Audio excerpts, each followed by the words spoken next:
Secret Menu Podcast with your hosts, Diego Red and Money Boss. Brought to you by Rebel TV, the Rebel entity. Live from the West Side and worldwide. Real ones know what's up, and if you don't, you get the point. Tap in. It's the Secret Menu Podcast.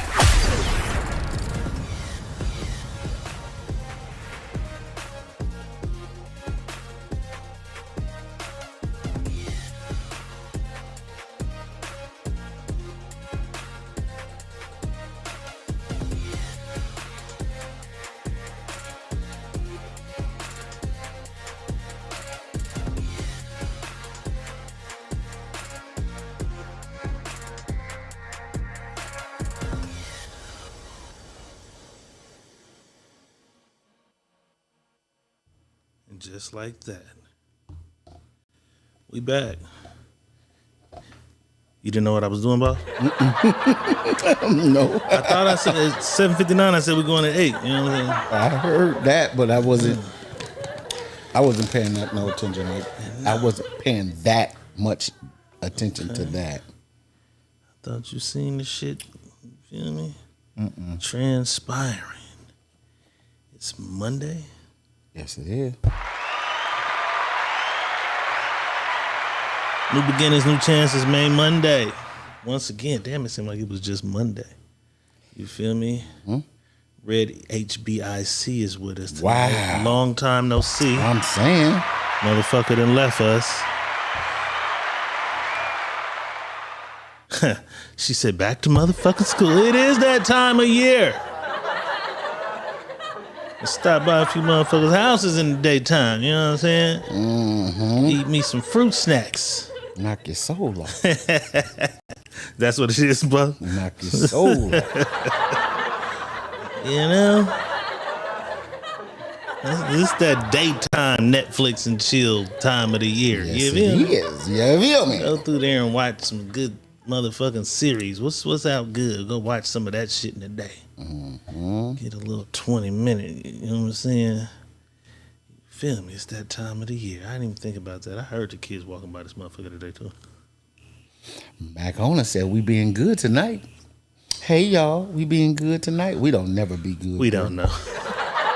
This shit can turn something. It can go either way any night. Any way, any night. Holly Broughton in the house. Holly, you know? We ain't seen her in a minute. Okay.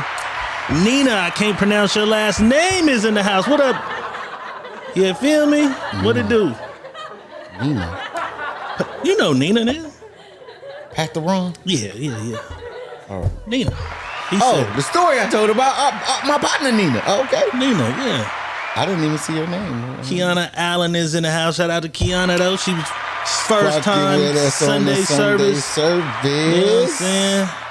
Lee J in the house. Smoke D is in the house. Smoke. Lee J in the house. Mashona's in the house. Nicole Manning in the house. Everybody's Princess pulling up Mayo. to the house. Yeah, Find everybody. you a park and park that motherfucking ass. Okay, my nigga Jelani Wright is in this motherfucker. Damn. James Jr. in the house. J-Boy. You feel me? Rashia Sears. J-Boy. Admit Pamela Lilly. We gotta give you yours. Before she fuck us up. And of course, Diego Red is in the building. Money Boss is in the building still. Your mama's on hold. She gonna get what she get when we're done after the show.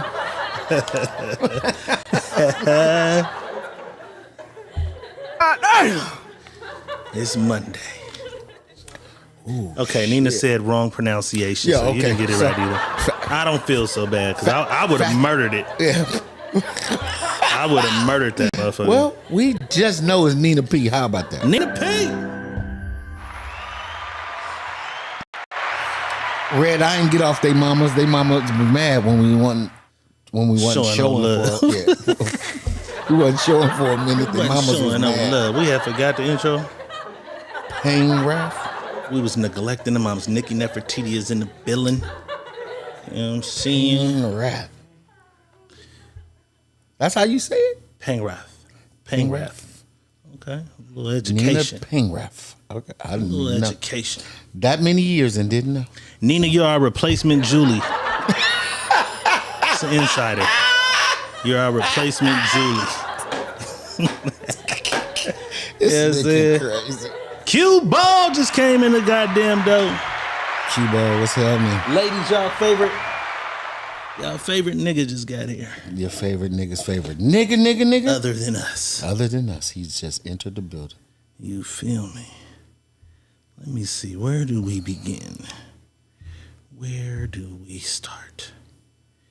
Let's start here on a somber note. You know what I'm saying? Rest in peace, Magoo. Up with your girl, CC, female, looky here, I'm Chip, you there. Let me get one kiss, just don't go tell. You so absurd, I thought you heard. If you don't know, the bird is the word. It's the bird, the bird is the word. Hook me up with your girl, CC, female, looky here, I'm Chip, you there. Let me get one kiss, just don't go tell. You so absurd, I thought you heard. If you don't know, the bird is the word. It's the Rest in peace, Magoo. He passed at 50. I don't know the circumstances behind it, but as I was saying, boss, probably 3-4 weeks ago, somebody posted one of that nigga's verses, and I can't lie, we fired his ass up. Some of the worst rap lyrics ever. For real? Yeah. It was some of the worst rap lyrics. The bird's the word was pretty whack too, but he made good songs with Tim and them. You know what I'm saying? Did he ever have a solo album? I don't know. I don't remember him having a solo. I don't know, but rest in peace, though. You know what I'm saying? Yeah. That's, okay, Magoo. That's 3 out of that camp. Magoo, Aaliyah, and then the boy from Player. Yeah. Static. You know what I'm saying? They done lost 3. You know what I'm saying? Phil Lee, D Green, Lashina, Karen, all in the house. Oh, I see somebody. See somebody else? Who I missed? Rachel Shesky. Rachel, we murdered your name too. But that's not her name. That's just her alias. Yeah. That's how you get online and do your dirt, huh? Okay, boss. I saw this. I thought this was pretty interesting. $P. What's happening? The last day Go ahead. of 2023 will be 1, 2, 3. 1, 2, 3. 12/31/23. It's the last day of this year. 1, 2, 3. 1, 2, 3. Interesting. Very interesting. Just a little fun fact. You know what I'm saying? 12/31/23. 23. 1, 2, 3. 1, 2, 3. That's what's up. That'll never happen again. Shit, we get. Shit, That's like the soulmate shit, huh? Hey, that was funny last night. That shit was funny. In Sunday service last night, boss had a method of finding if someone was your actual soulmate. Had us all fucked up in that motherfucker for a little while. So we realized this isn't right. You know what I'm saying? This isn't right. All right, we're going to take it to the streets early. We're going to take it to the streets early. Young lady puts her boyfriend into a hostile situation. Y'all tell me what y'all think about this. Let's take a look. Hey,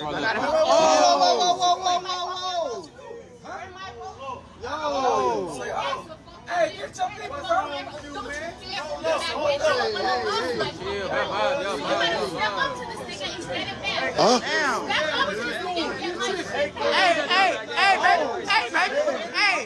Hey, baby, you can just come forward with a boss nigga. I'll buy you a new Rollie. Come here, girl.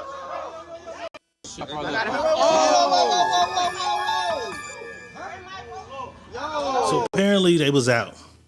It's a game they play on the street. Shout out to our nigga Jew. Looked like they was shaking the pill, boss. Some call it 3-card Molly. Some call it shaking the pill. They put the little ball under the 3 cups and then they move them around and you got to say, it's under that one. Right. Apparently she put her Rolex watch up and lost her watch. Whoa. Then tried to come grab it out of the dude's pocket and then punched her boyfriend and told him, you better go get it back. That's how niggas get killed. Nobody made you gamble your watch. And you want him. And I'm going to tell you, I ain't going to even spill that game, so I'm going to leave that alone. Just don't do that shit, y'all. I'm just gonna say that You can't win. you can't win. If they don't want you to win, you will never, ever fucking win. You won't win. And we got a partner that It's the coldest. is the coldest that do that shit. And it's like, if I don't want them to win, they'll never win. The coldest. And 9 times out of 10, that nigga that's out there playing that game has a nigga It's his partner. that's sitting like he's playing, and he probably got that blower. So she probably would have got her boyfriend killed out there playing. Facts. If they thought they were gonna just take a Rolex watch back. You know what I'm saying? Facts. So I'm gonna just give it to y'all. Don't fucking play the game. Don't play it. They only let you win to get you up, to bet more, to lose it all. To put your watch up. Yeah, don't do it. Don't fucking do it. That's all I'm gonna say. Drag Lee said it's 4 of them. It's a minimum of 2 to 4. Yeah, it can be 2. It can be 4. It can be 3. It can be just 2 niggas Have on the a motherfucker road. come out. My partner is 2. My partner is probably the coldest nigga I'm just Absolutely. gonna say that. I've ever seen. Period. Absolutely. He came out here. We had to get the fuck away from here quick. These niggas are losing too much money. I'm scared. This nigga winning too much motherfucking money. Too much. I'm scared. Like, nah, nigga, we got to go. Yeah. That shit'll lead to some shit. Yeah, definitely. We don't want nobody to get hurt with that. But ladies, you don't want to put your man in no situation like that. Because nobody made you bet. You decided to gamble and you lost it. Right. You know. Trying to find something? Trying to find that trap house. Trap house. Trying to get that trap house playing. You know what I'm saying? Yes, sir. Pamela Lilly says, I don't gamble. Okay. Shawnee Miss Sassy Standifer says, just let it go. Walk away with your life, homegirl. I know you pissed, but it's a wrap. It's a wrap. If you would have won, you wouldn't have been mad. The niggas wouldn't have took their money back from you. You know? I'm gonna give you something too. Walk away because you had no chance, no way. Pretty much. Period. But they don't know. They be young. They ain't seen that slick shit. They coming out the club loaded. Because them niggas is usually outside a club or some shit where they, you know, it's a crowd of people. And it's all bad. Monique Givens in the house. Michael Cali Martinez and Kyle New Miller. My nigga New Miller in the building. What it do? You know what I'm saying? We just running through it all, man. We just running through all the topics. So you here right on time. We just started. We just showed the first thing. That PPP watch is gone. Oh, ain't no another one coming. That PPPEDD Rolex that was a big gone. deal to her. That was a big deal to her. Yeah, that motherfucker is gone. Yeah, buddy. It was a big deal to her. All right, boss. Did you ever watch Orange is the New Black? I've seen one series. One season? I didn't even watch the whole season. One episode. God damn. That's it. Orange is the New Black was a show about women who were in prison. And then it would delve into each one of their lives and how they ended up in the prison. You know what I'm saying? So they was in prison. Based on a true story. Pretty good TV show. There was this one character, and the character was like a reformed like meth head or drug user. And then she would have her moments where she'd find a way to get the drugs in prison. So her story out of all the stories was one of the deeper ones. Fast forward to today, this same lady who played that role might have not been acting. She went live today to explain that her boyfriend's wife fucked up him getting a boat. Yeah, her boyfriend's wife fucked up him getting a boat. Let's take a look. I have to pull over because I'm just like, I don't want to like cause crashes because I'm just so rooted right now. So, the man that I've been messing with is a married man, and every night, well, for about 3 nights in a row, or even maybe there's a night in between, I was licking his butthole. Yep. Because he liked it. And I didn't mind doing it. Does that bother? Is that weird? Yeah. And that is what demons do. So we drove all the way down to Newport Beach today so I could buy him a boat. I was so in love, so I thought, so I could buy this gentleman a boat. And I brought cash to put a down payment down. Like, I really loved him. I was like, yes, like, we're into the same thing, like, we're kinky, blah, blah, blah. And his wife, because he's married, and I feel so bad because I can't stand her. I can't stand his wife. Because she wasn't even like, wait, what? You've been messing with my man? She said, you lunatic, you get out of my life or I'll get an RO on you. No, I'll put your ass in jail. Anyway, so I've been licking your man's butthole for weeks on end because he likes it a lot, and I do it to him, and he comes to me, and it happens. And that's a lot. I know it's a lot of information, but I'm the lunatic, right? No, I'm just single, very single. And he came to me. So you don't accuse me of being a lunatic, but I'll tell you one thing, lady. You want to put me in jail? I'll put you in jail so fast, your head will be spinning. Don't you ever threaten me. And I will show you how I do. Don't you ever threaten me. When your husband came to me to get his butthole licked. Don't you ever threaten me again, Leanne. You dumbass. What are you thinking? I cannot believe you. You've lost it. Not I. Not I. I brought your husband. Looks like orange is the new crack, boss. I don't know what the fuck that was about. I was just all the way fucking lost. I think her character really... I think she was just lost for me. She might have got too deep into her character and really be fucking with the drugs. That shit crazy. But I cuss my wife the fuck out, bitch. You done fucked up my boat. You done fucked up the boat. Pamela Lilly said, licking butts and buying boats. Like, he was winning. Right. He didn't have nothing to lose in there. Like, why is she tripping? We got a new boat, bitch. On the way. Bitch, stop tripping. We got a new boat. It's a boat coming. I seen my partner Noel Richardson pull in. Noel, what's happening with your brother? I'm mad at that nigga right there. Oh, Noel? Yeah. I'm mad at that nigga right there. That's the nigga that had the jacket I wanted. A word? Yeah, that nigga right there. That's the nigga. Gary Roberts, I see you. Son, what's poppin'? That's the nigga that had the jacket he promised me and I never got. That's crazy. That's him. That's my partner, man. He was my partner. No. But anyways, man, prayers for her, man. I hope whatever she's going through, somebody that care about her saw her and can help her get out of that place she's in, because she's in a very sunken place. Dark place. And what fucked me up is somebody said, I missed who commented, they said she ain't been right since Hustle and Flow. I forgot that is the girl. That's the white girl from That's Hustle and Flow? nigga. Hey, hold on. Yes. Let me sit my ass up. That's her. Want me to run it back? Run that shit down. Like, I really loved him. I was like, yes, like, we're into the same thing, like, we're kinky, blah, blah, blah.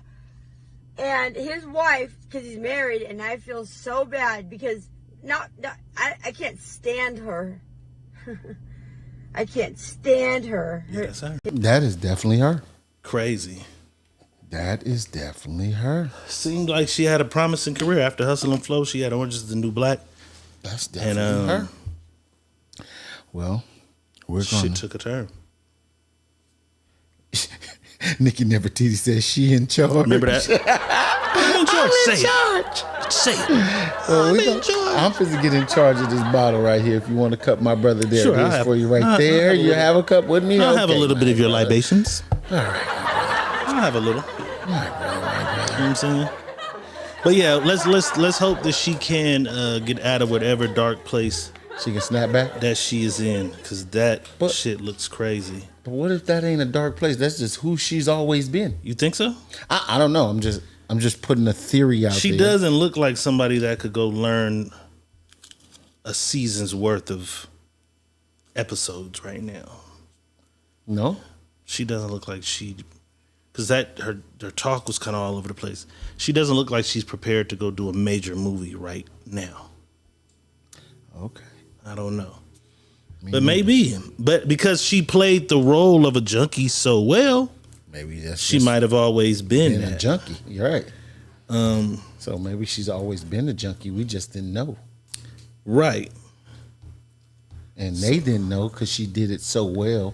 You know, these functional alcoholics and junkies around here. Right. You know, so they can function well off that shit. For a while. Until moments like this. Right. And this might be her moment. Because we haven't seen any other videos like this, so we take it as she played in 8 Mile too? What the fuck? Who was she in 8 Mile? Who was she in 8 Mile? The girlfriend? Nah. That wasn't the girl he was fucking. That was with the other dude. No, the girlfriend. The baby, the first girl. The first one, I forgot you had that motherfucker back there that quick. I thought they was shooting. Shit. They shooting. Made you look. Damn. The opioid crisis is some real shit right now, boss. There is a series on Netflix. Anybody who has friends or family members who have dealt with opioids. Take that. Okay, appreciate it. Over-the-counter prescription drugs, Oxycontins, Norcos, Somas, whatever. Anybody that had addiction to this, man, you should check out Painkiller. And this is ironic because this lady who stars in this was also in Orange is the New Black. Damn. Her character was crazy. It's kind of dope watching this and seeing her play such a serious role when I'm used to her just being crazy when she was in the pen. Pretty deep.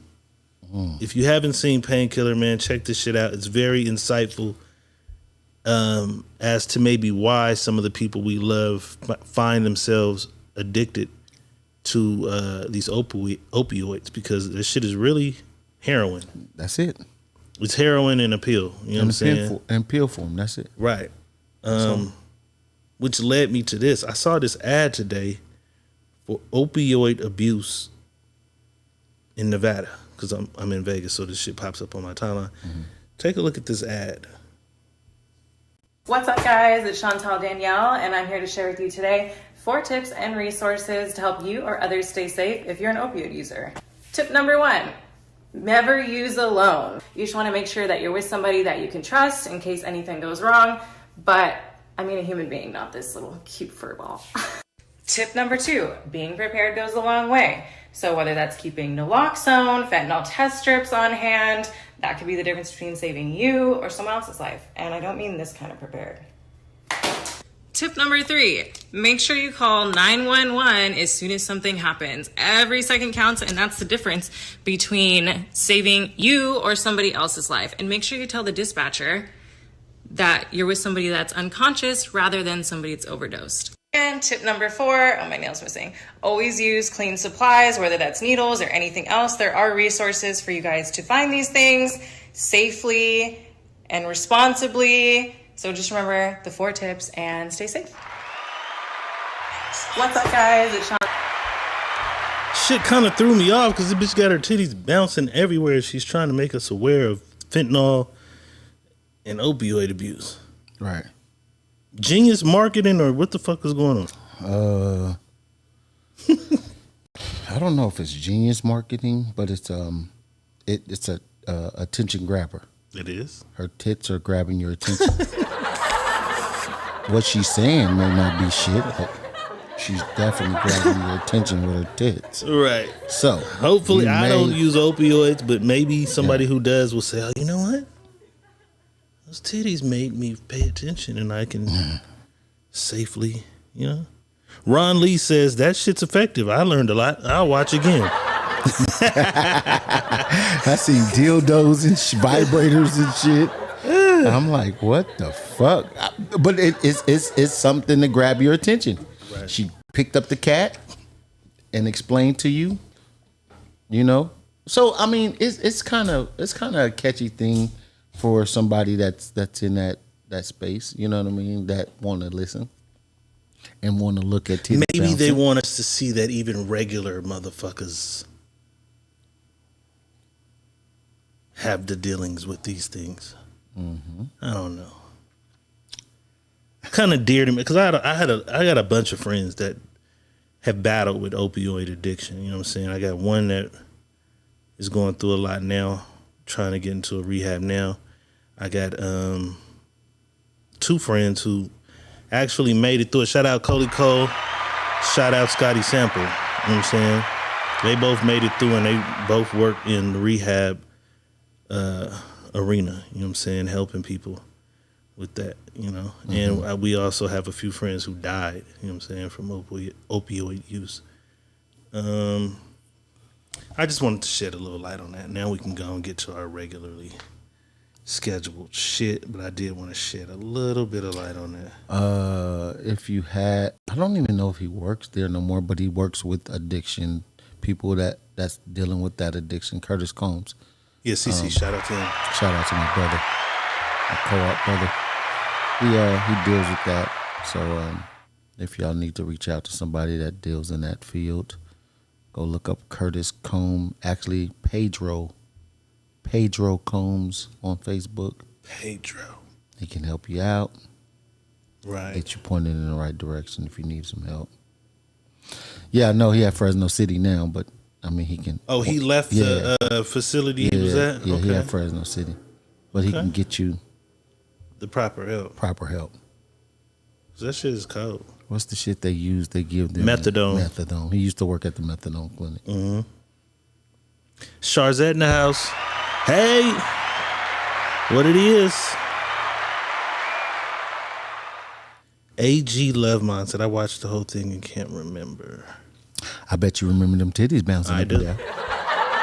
I bet you that. Here and it is, I bet boss. you that cat. It's like a week later. How long since the chair shit? A week? Yeah. A week later. They're still cheering. And these motherfuckers is still cheering. Let's take a look at some of the chair shit that is still going on. Stop. Come on. Stop. Come on.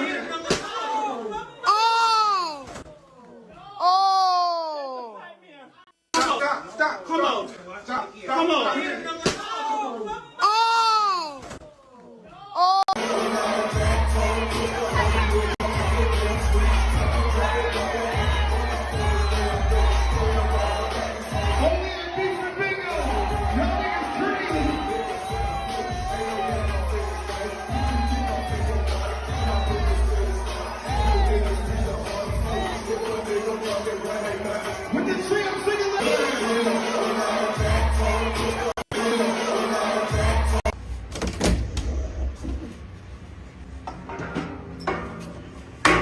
Sean, you seen my...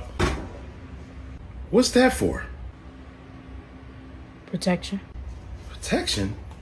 Protection from who? Me and I gotta walk Buddy down to his house. Son, I would have never moved in this neighborhood if I knew you needed a chair to walk down the goddamn street. You know how it is around here. That's not how it is. You kids are punks. Sissified. Scared to take an ass whooping. When I grew up, this was all the protection you needed. You win some, you lose some, but you live. You live to fight another day. You think you're a man with that chair in your hand now, don't you? I'm a man without it. Put the chair down. Now put your dukes up. Now you're a man. Your uncle picked up the chair over there at the Montgomery Broad. Had to learn the hard way, hitting everybody on the dock. You're 13 years old, have your whole life ahead of you. This is all the protection you need.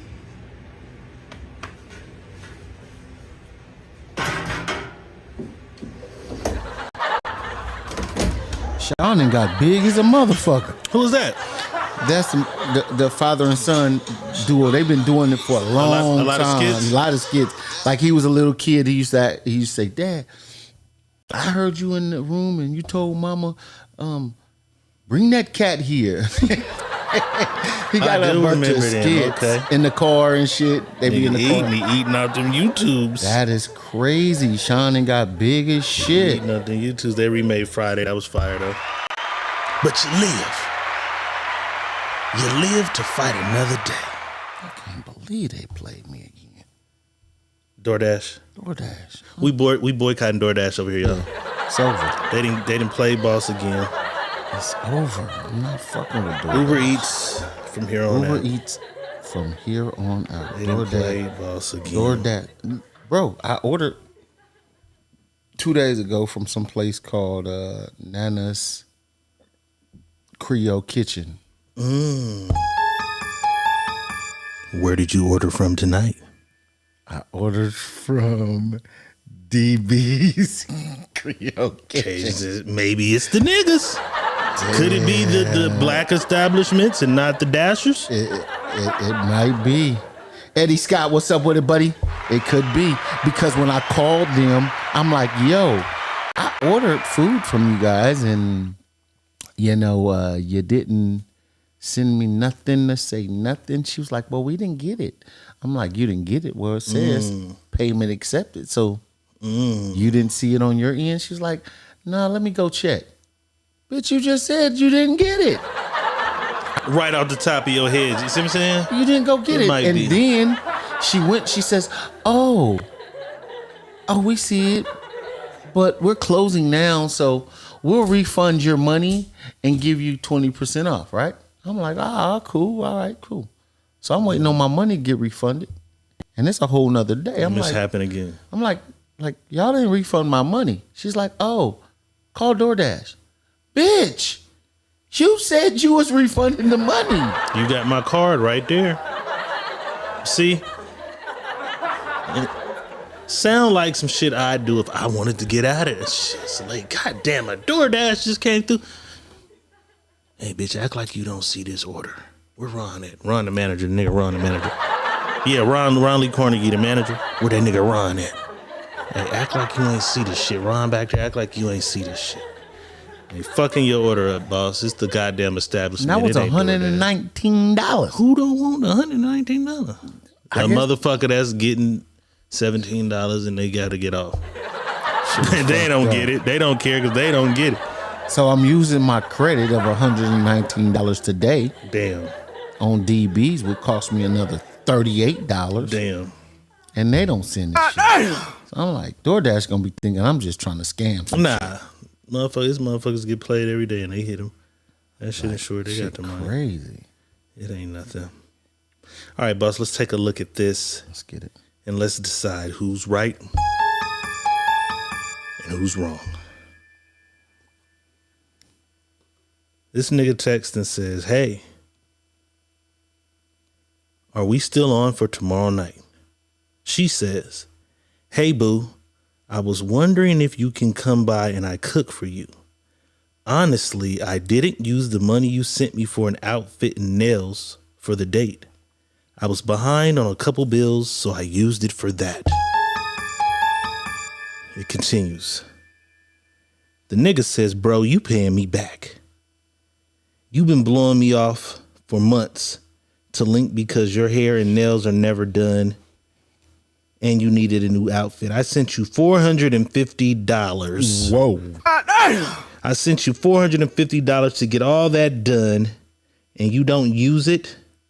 Now you're inviting me back to the house you originally said I could not come to due to us never linking in person before, but now you letting me come in. I want my $450 back. You're not going to get that, bro. She says, yeah, my hair and nails never done because I pay my bills, which is what I used your money on. So excuse the fuck out of me for being grown. I'm not paying you back because why it matter what I spent the money on you sent me. You're being weird. We're going to take this right on over to boss. Who's right and who's wrong? Let's start there, boss. She's wrong. Okay. She's all the way wrong. Because she asked for the money for a specific reason? Yeah, for a specific reason. Now, she said I needed to pay the bills. He might not have gave it to her. Because I'm not here to pay your bills. I can't come to your house. What the fuck am I paying your bills for? Right. Paying some lights and some shit. I can't come turn one on in. Right. So he is right for asking for his money back. Because that ain't what you asked me for my money for. Yeah, you can do what you want if you feel like you want, but also be honest with me when you being honest with me. If you being honest, be honest. Her being honest later now in text ain't being honest? No, because you wasn't honest up front. Because if you was honest up front, you knew you wasn't getting it. Right, because he pull up. Because he was finna pull up and spend some more money. He was finna take her out. I pull up to pick you up. You jump in the car, lace front leaning. Right. And your nails look crazy. So you didn't want to have to explain. So you just come on in and let me cook for you. You might have got straight to the answer. I'm seeing somebody saying she's who's that? Nikki. She definitely wrong, but not to me. They want to see where that is going. So how is that not wrong to you? So you ask a man for something. You don't even ask. Let's say you're not asking. This man is trying to take you out to get to know you.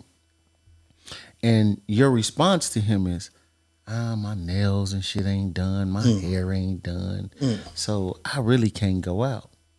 Hold, pause. If this is what's stopping us from going out, sweetheart, let me pay for that. I'll pay for that so I can still take you out to get to know you. Beautify yourself, nigga. You know what I mean? So if that's what it's going to take, I'll do that.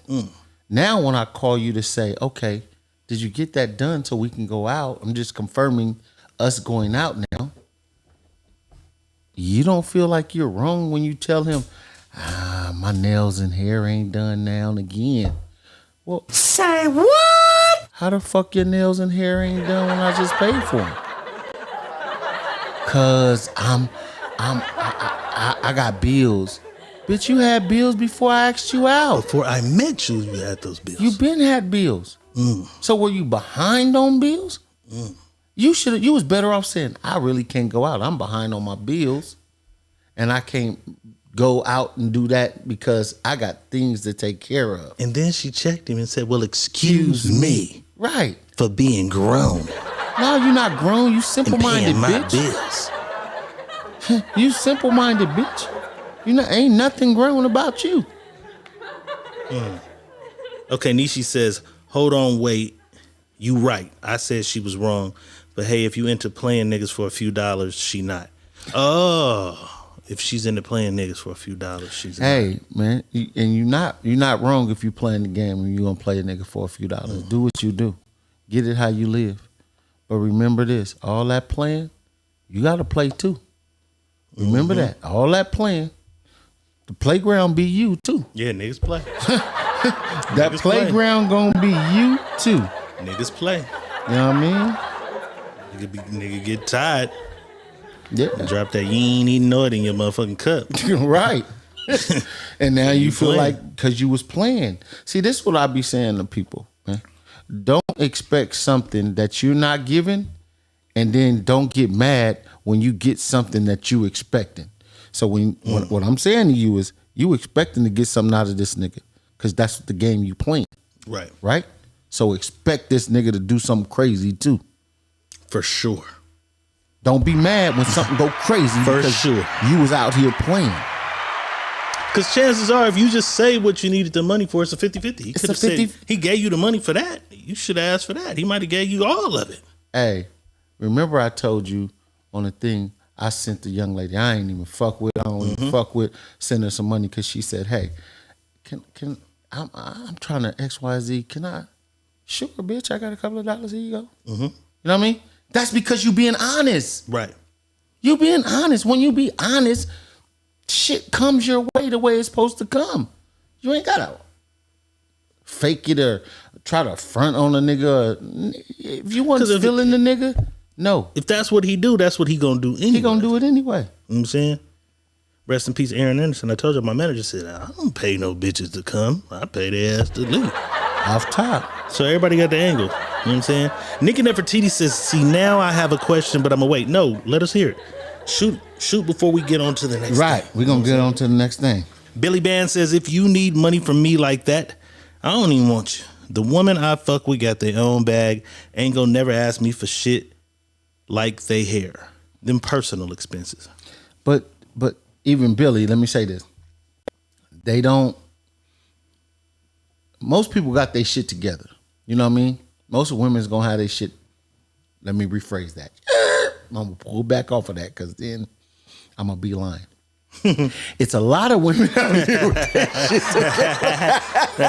shit. It's a lot of women out here have that look shit down. Yeah, it's a lot of women that's gonna have their shit half down. the food stamps to get that shit done. It's a lot of women out here that's gonna have their shit in order. But then when they dealing with a nigga, they do ask because the nigga do got a few dollars that they know, bitch, I'm gonna hold you down because you need it. Here it is. I'm gonna fuck with a woman that's always making sure her kid. When I go over, her kids is always in order.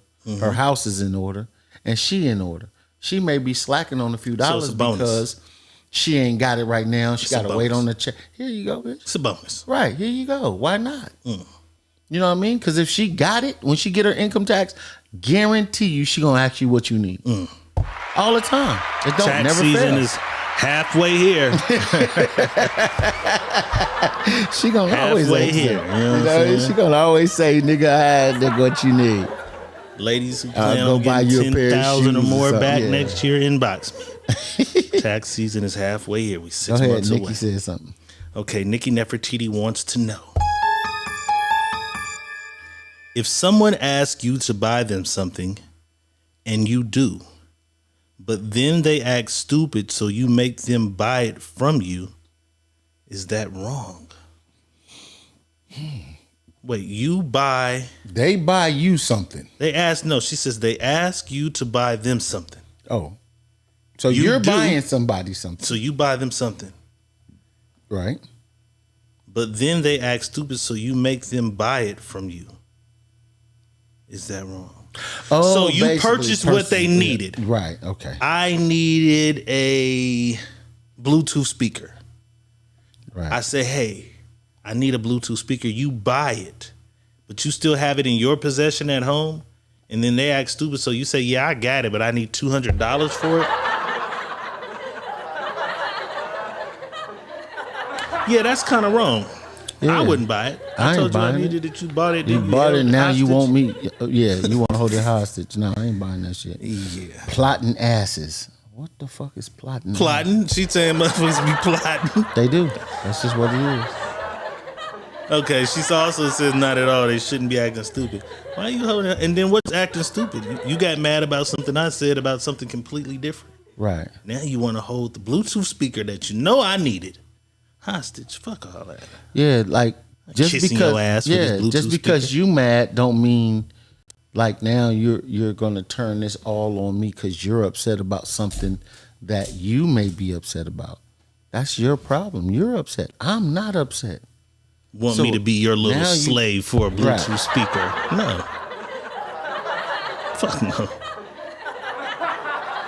Oh, she said we're plotting on tax season already. Yes, we are. No. See, Well, yes, I am.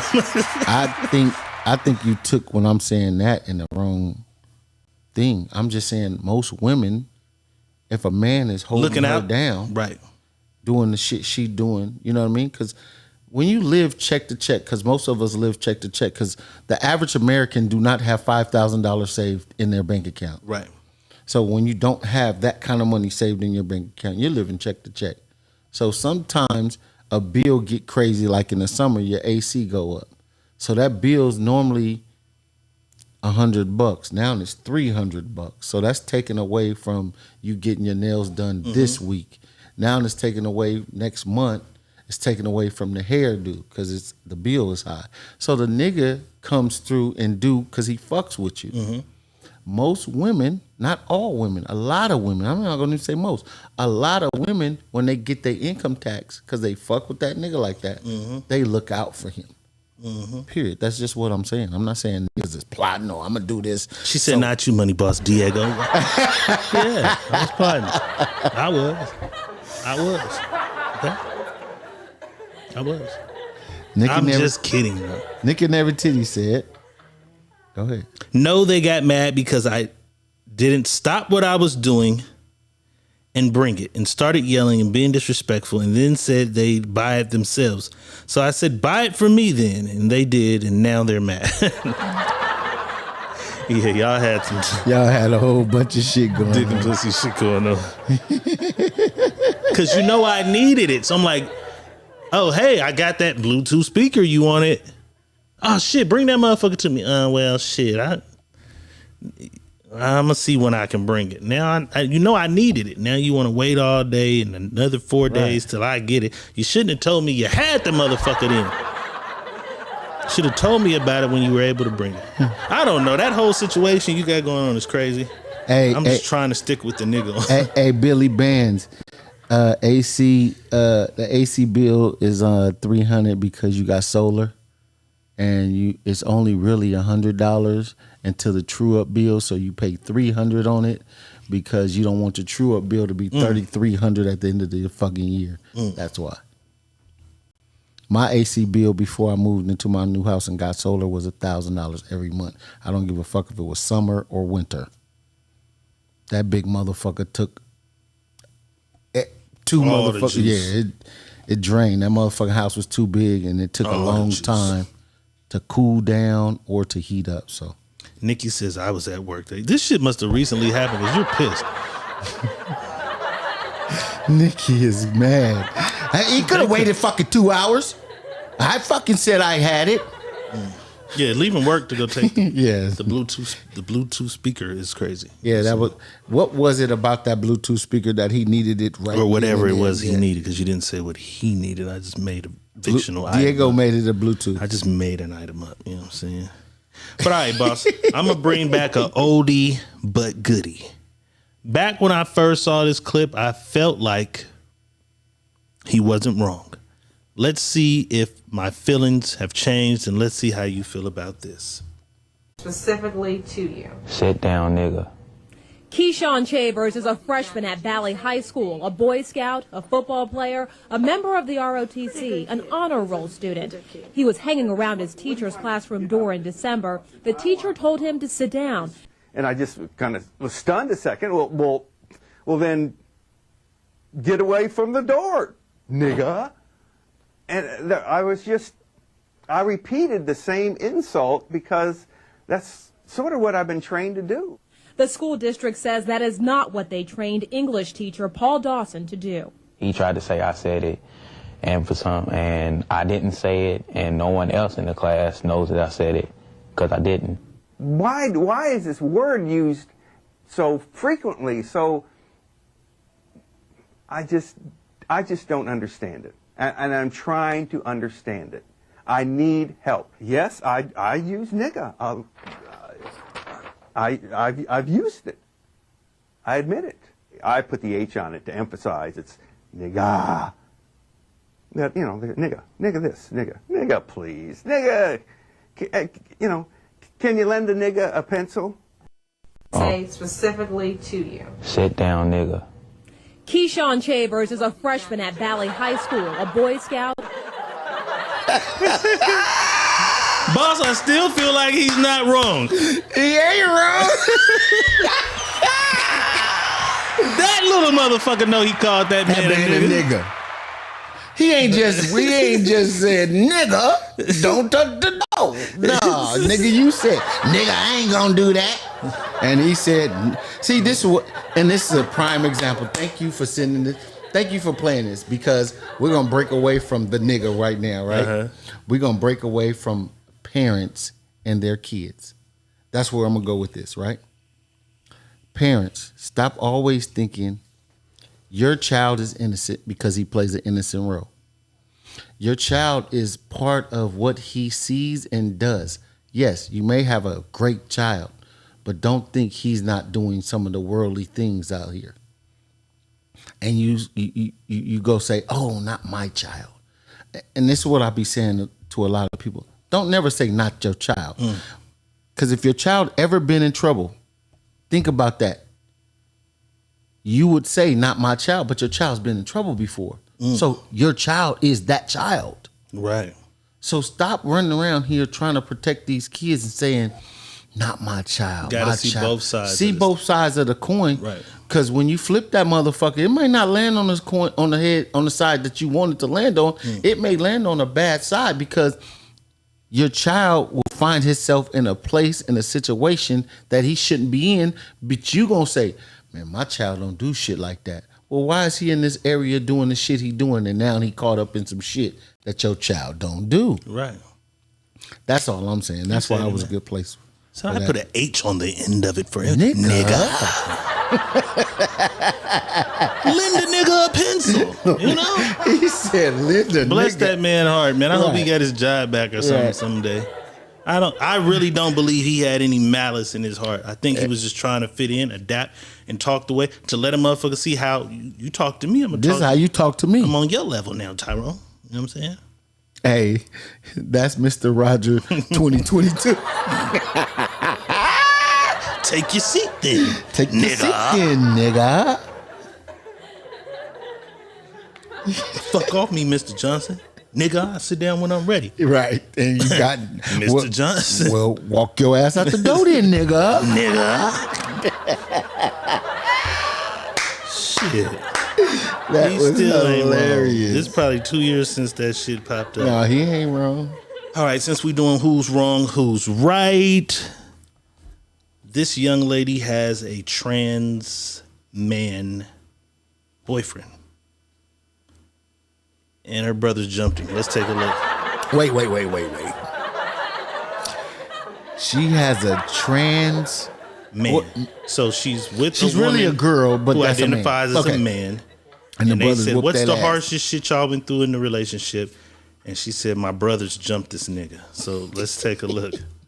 That's ever happened in your relationship? My brothers jumped him because my family just does not want us together and will do nothing.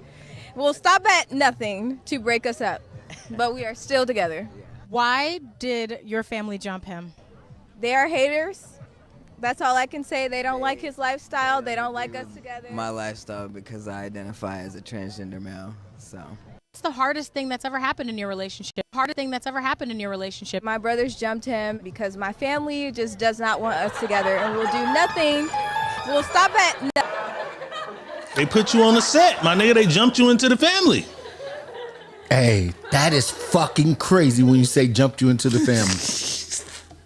Why? Why?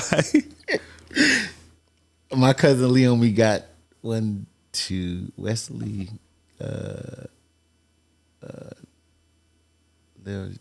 Lil John, Jerry. Okay, so she got 4 boys. She got 4 boys, and one of them is really in the shit. He with the shit, but the younger brothers, follow big brother or whatever. Right. And they got a bunch of niggas from their neighborhood. Well, they got a sister. They got a boyfriend that's in the military. And the sister and the boyfriend, they get into it. So the brothers was like on, I think it was a holiday, Thanksgiving, Christmas, something. He pulls up to the house and they already telling him, nigga, when you come, you getting his ass whooping. Right, till you getting his ass whooping. But the sister is protecting the boyfriend, like, leave him alone. This is our shit. Y'all don't have to deal with this. This is our shit. Leave this shit alone. Right. Boom. So I pull up because they stay out of town. I pull up out of town. Boom. And they like, da da da da. And I'm like, what the fuck is going on? And my little cousin, they sister Diamond, she say, oh, they finna whoop his ass. I said, who ass? The boyfriend? The boyfriend. They finna whoop his ass. But The little sister got the door locked with him in the room so they can't get in. So I'm like, what the fuck is y'all doing? Like, I'm the big cousin. So I'm like, what the fuck is y'all doing? You trying to diffuse the situation. I'm trying to diffuse this whole situation. I don't know what has transpired. I'm just like this is my cousin's house. This is my big cousin's house. Right. Y'all mamas. Stop fucking her shit up, nigga. I don't give a fuck what y'all want. Stop fucking this up. And so my little cousin comes sit me down and say, cuz, you don't know what's going on. I said, I don't, but this is your mama's house. And right now, it ain't the time to do whatever the fuck y'all doing. He said, yeah, it's the time because we ain't gonna never see this nigga because they live in East Coast. Or he in the Army. Right. This is our last shot. It's our last shot to get this before this nigga gets deployed. Right. This is our chance. Bro. So I'm like, okay, but what happened? Oh, he put his hands on her, blah, blah, blah, blah. I'm like, listen, I'm not telling y'all that it's cool for that, but nigga, you probably put your hands on your girl too. Somebody else's sister. You done did this too, nigga. So y'all leave this shit alone, especially right now in your mama house because this is family time. So I go outside to go talk to my older cousin and her husband at the time, and they like, So I'm like, y'all know what's going on upstairs, right? She's like, what? I'm like, somebody about to get their ass whooped upstairs, you know? So they was like, oh, they ain't gonna do nothing to him. I said, all right. So I go back in the house. All I hear is thumping. That's what I hear. I'm like, what the fuck is that? Rumbling. Right? So I guess my cousin went through her garage up the other way because she got a double stairways. She goes up the stairways and she screamed, Leon. I'm like, what the fuck was that? You know what I mean? I run upstairs and her daughter was like, I told you they was gonna get him. So I go in the stairs and I mean, they taking turns on his ass. The homies in the neighborhood, the brothers. I'm like, yo, y'all is tripping. Y'all bugging. Get off this boy. They like, no, we ain't gonna kill him. We just welcome him to the family and letting him know what he. I said, because that's what I'm getting to when you said that. Welcome him to the family. Welcomed him to the family. They welcomed his ass to the family. This nigga came out that room after they whooped on him.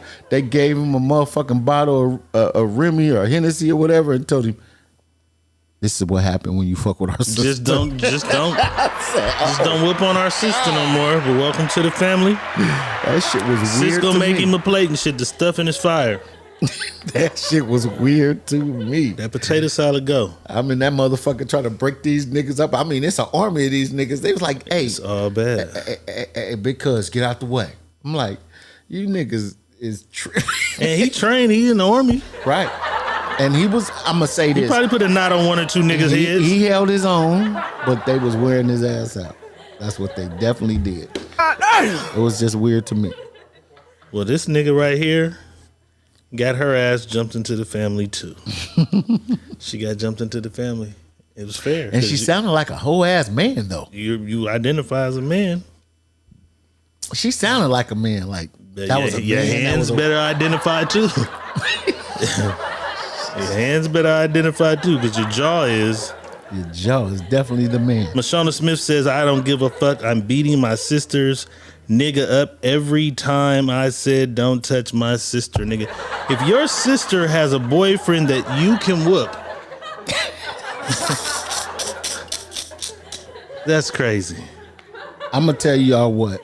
She's not protected. I'm a firm believer of this. She's not protected. I tell my girls, I got 6 girls, I tell them I don't do dick and pussy shit. Right. That's one thing I don't do. Because if you get me involved in dick and pussy shit and you run back, I'm the fool. Feel me? I'm going to be the fool in the situation because I did something to this young man and you ran right back to him. Right back. So I tell everybody, don't interfere with dick and pussy because now you're going to make it a situation. And then when they see that you coming because of the situation, then they prepared for you to come. And now somebody truly gets hurt. Yeah. After my niece's 3rd or 4th incident, I stayed out of it. Feel me? You're going to keep having these situations. You know what?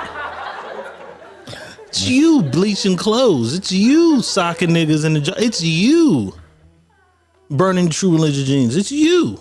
Right. You got to stay out of this before somebody kill a motherfucker. Mashona says she's 6'2". Y'all don't understand. I'm 6'2". Okay. She's a big. I'm not no little ass female. She's a big one. All right. Tough lady. If your sister has a boyfriend that you can whoop, she's not protected still. She's not protected. Because what if he runs into a 6'2" nigga? Right. And he grabs your sister's booty. They walking through the Tower District. They on their way to go have tea at Teasers. Right. And this nigga just squeezed your sister booty in front of this guy. She's not protected. Because her 6'2" sister can whoop you. So the 6'2" nigga definitely gonna whoop on you. Mm-hmm. You feel me? But that's all I tell people. Understand what you're going to get yourself into. You know what I mean? Don't always get in your sister's battle because your sister don't call you and tell you that this shit. I tell my kids, my daughters, I have all, my daughters is 25, 25, 25, 24, no, 26 and 19 or 18, going to be 19. Listen, don't call me about your nigga. Right. The only time you call me is when you know for a fact it is over. The last hoorah.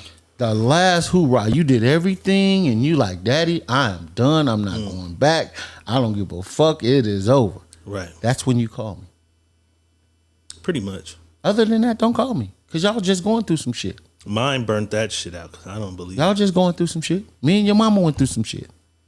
Right. And your grandma used to say, hey, y'all get that shit together. Don't come calling me. And my mama used to say the same thing to her. Hey, don't. That's y'all. Y'all wanted that. Y'all deal with it. Figure it out. Yeah, I mind my business. You know what I'm saying? I'm gonna mind my business. Dick and pussy should have motherfucking cold twist. Just like the girl at the gambling game. That should have you in a cold situation. You know what I'm saying? Mm-hmm. Good news. U-Haul got these for rent, boss. What is it? Somebody said they might as well report these motherfuckers stolen now. What the fuck was U-Haul written this for? For no fucking reason. What could you possibly do? Insurance fraud. Insurance fraud. That's crazy. That's the only thing they written them for is insurance fraud. Because they know they ain't coming back. That motherfucker is not coming back to the store. It. It's not coming back. Insurance fraud. Niggas plotting on them motherfuckers right now. Period. What the fuck? what are you moving in that car? Dope. Some dope. What the fuck are you moving? Packs. Niggas moving packs of that motherfucker. Flying down the highway. Moving packs of that motherfucker for sure. Flying. All right, boss. This guy right here, I guess apparently ended up whooping a fireman's ass. When he went to court to his arraignment, which just happens to be next door to a fire station, he's met by the entire fire force. Let's take a look. Firefighter is met by fellow firefighters leaving courthouse.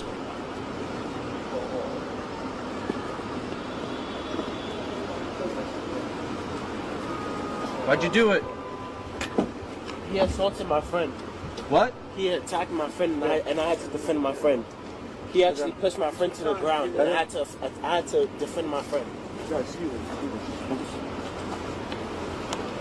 officer attacked my friend. I had to defend him.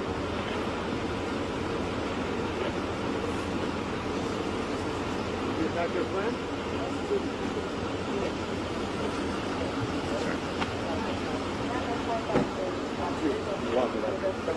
All right, guys.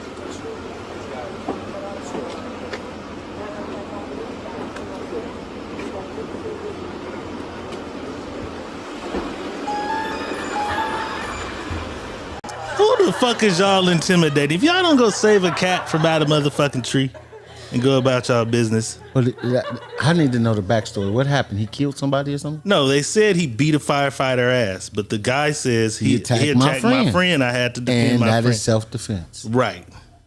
They out there trying to give him the death stare. You can't get mad at him motherfucking protecting his friend. The death stare. Fuck out of here. Motherfuckers be thinking they right because they we're some type firefighters. of, not even public servants. We're firefighters. And you got the rights to do what the fuck you do. No, it's a motherfucker that's gonna fuck you up. Right. You are not intimidating shit. If you motherfuckers don't get the fuck from around my lawyer's vehicle and let me go about my goddamn business. That is hilarious. They stood in solidarity though, I guess. That's what's up. When the last time you been to the gym? The day before I came out here. How long you been here? 2 weeks? 2 weeks. I feel it too. I got up yesterday to go, didn't make it, got up today to go. Both days, put my clothes on, everything, ended up having to do other shit. Didn't go, but boss. Can't wait to get home. If you're in the gym working out and this nigga comes and does this, what do you do next?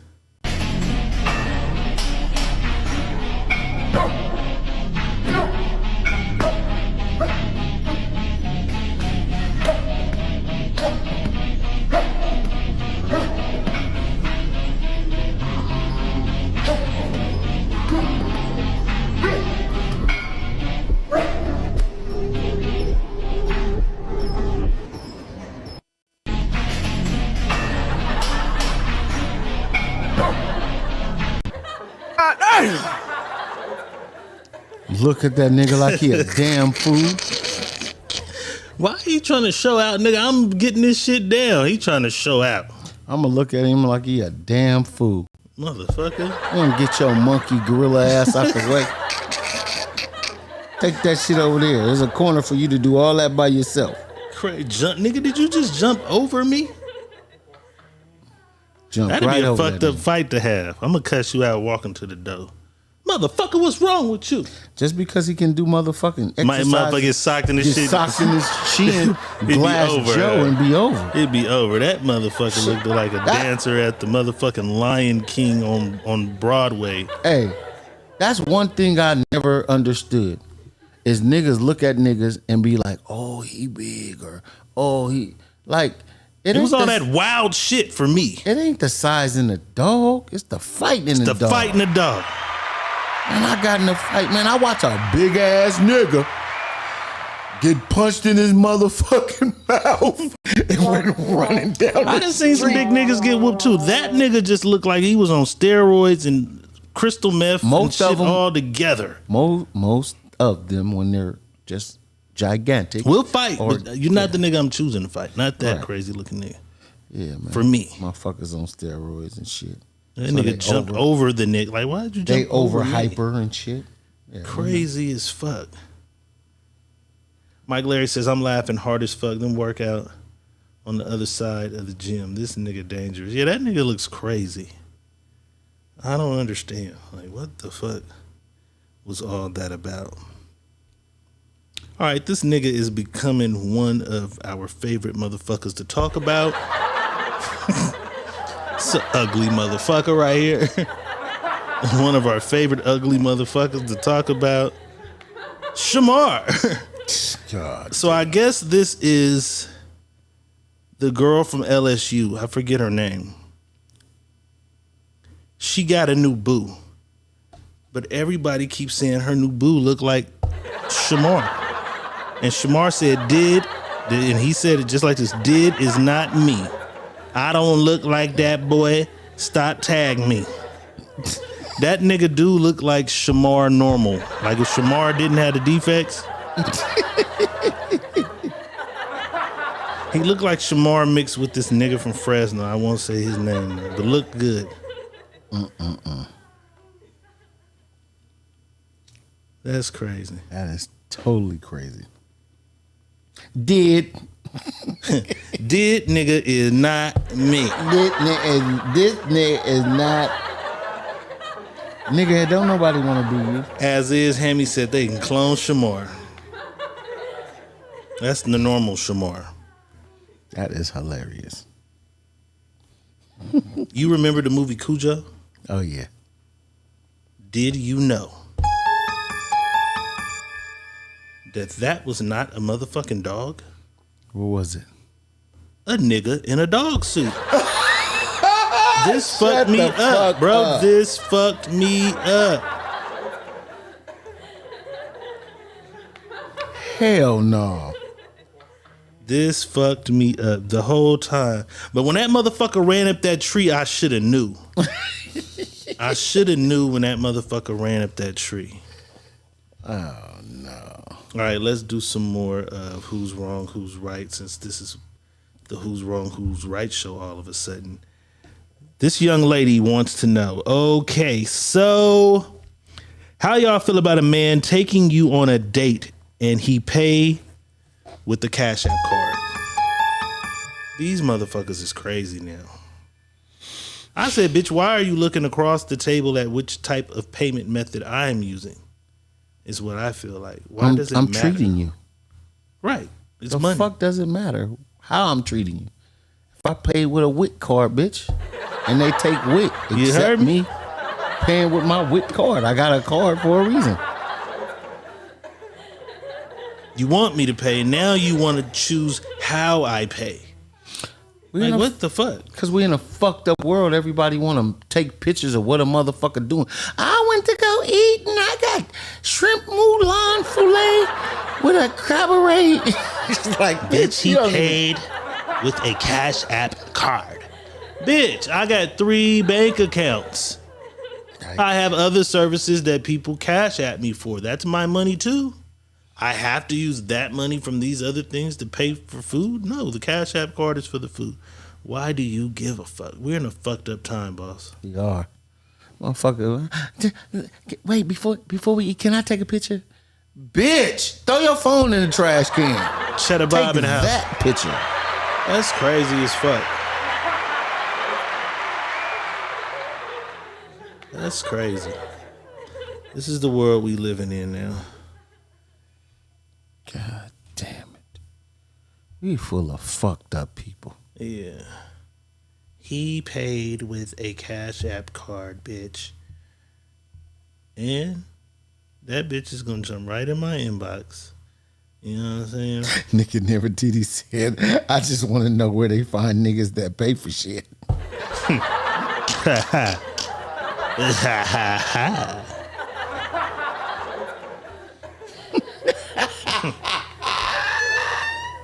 Then when they get them, they don't even know how to appreciate them. Chris Black said, these hoes been out of pocket since Obama left office.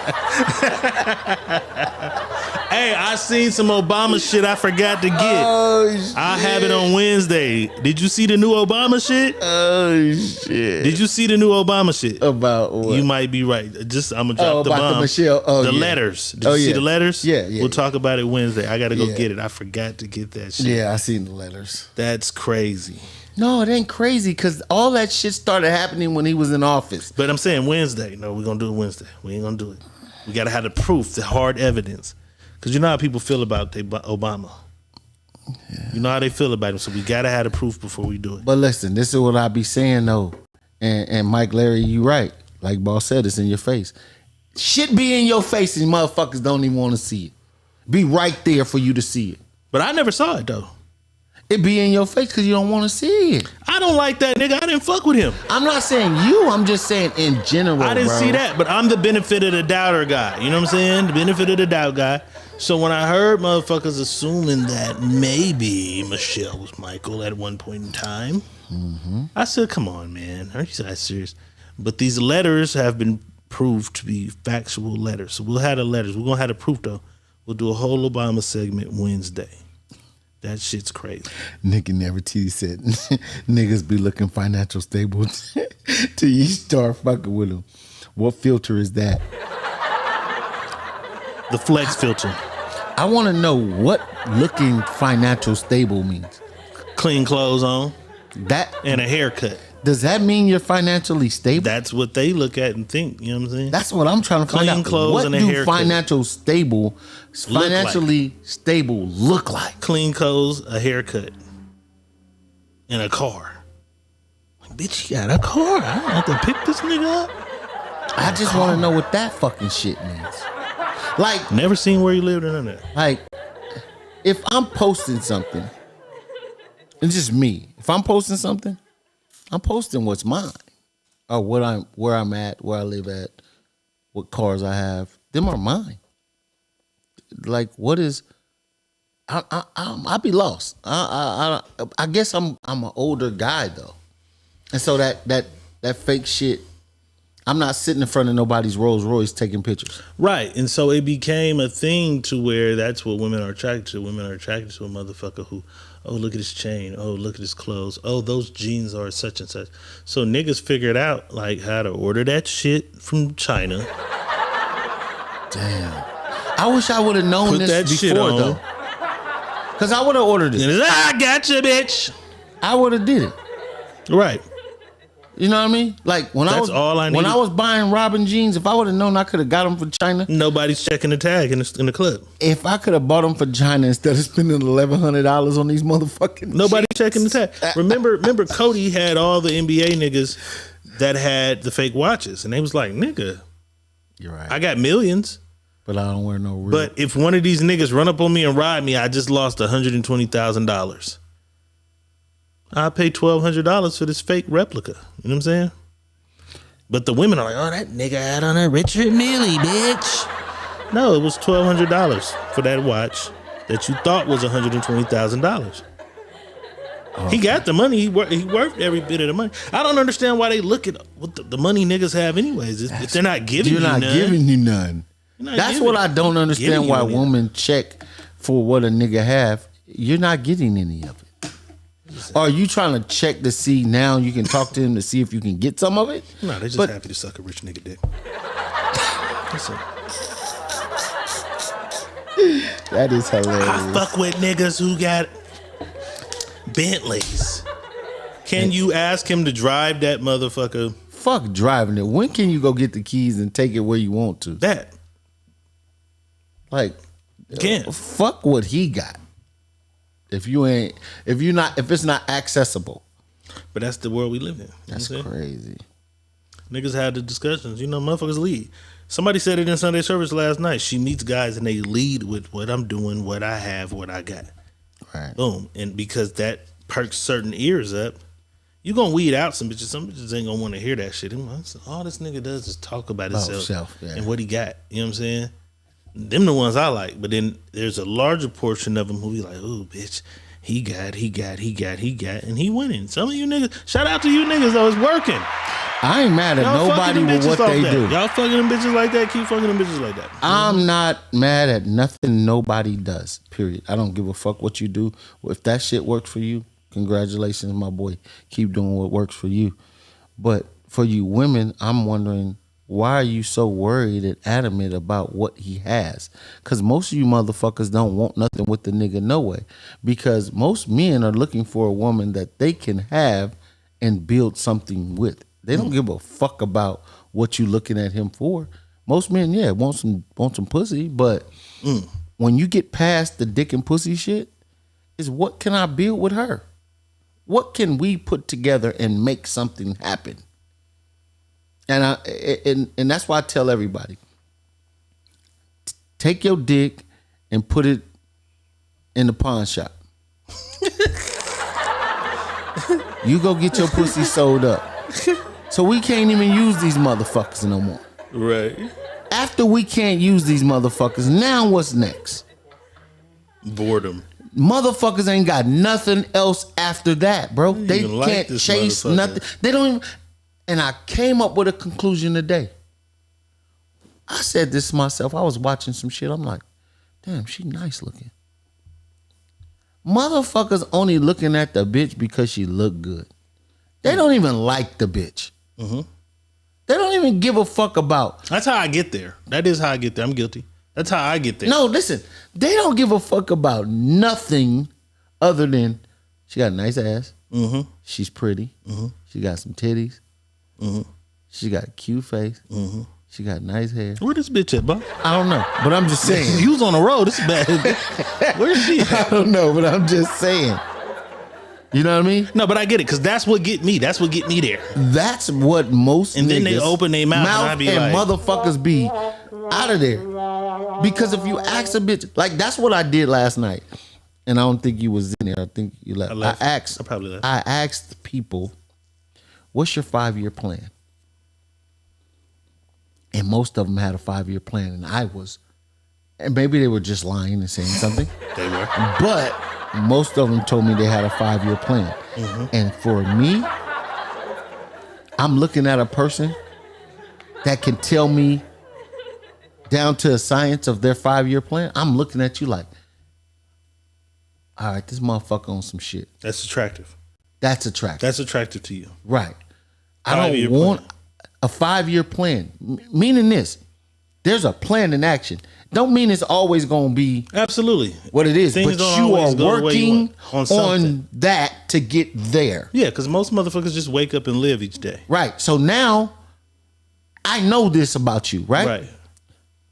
Now my job is to either pour into that to help you get there, because I got motherfucking places and people that I can use for my my pond on my board.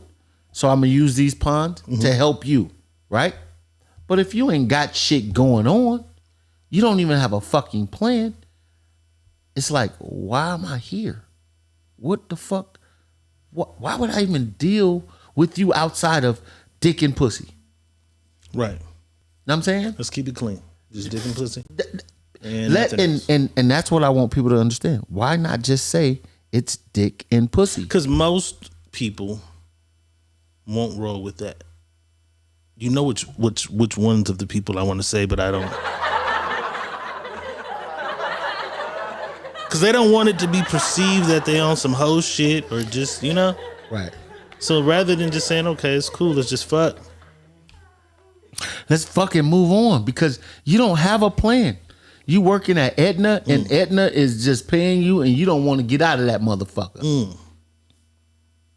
That's it. You don't see yourself.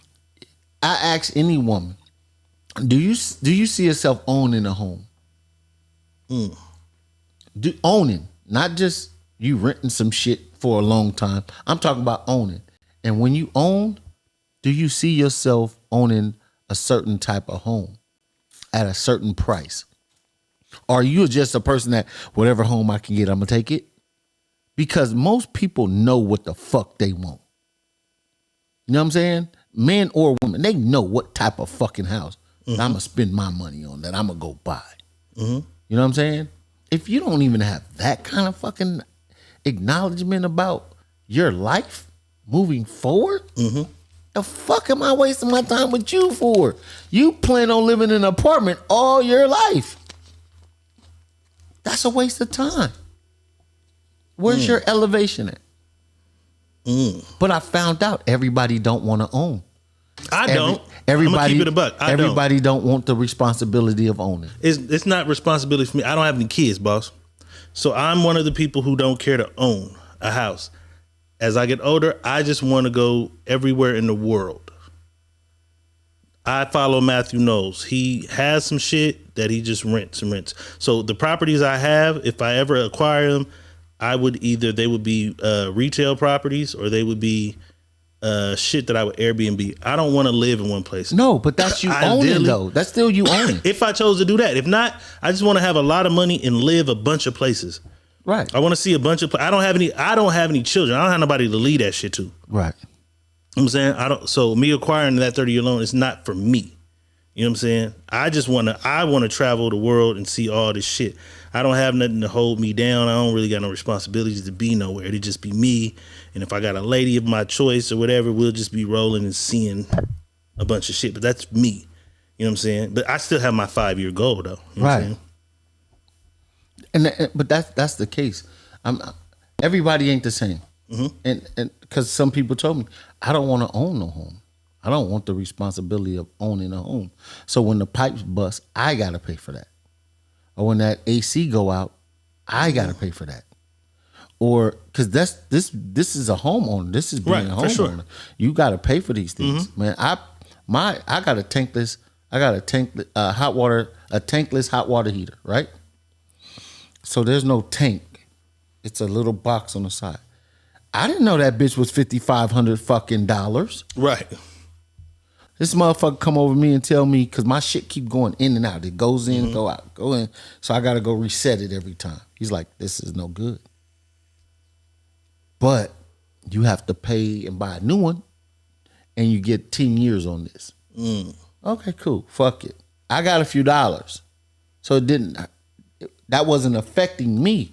But just think about the people that shit affects. They do.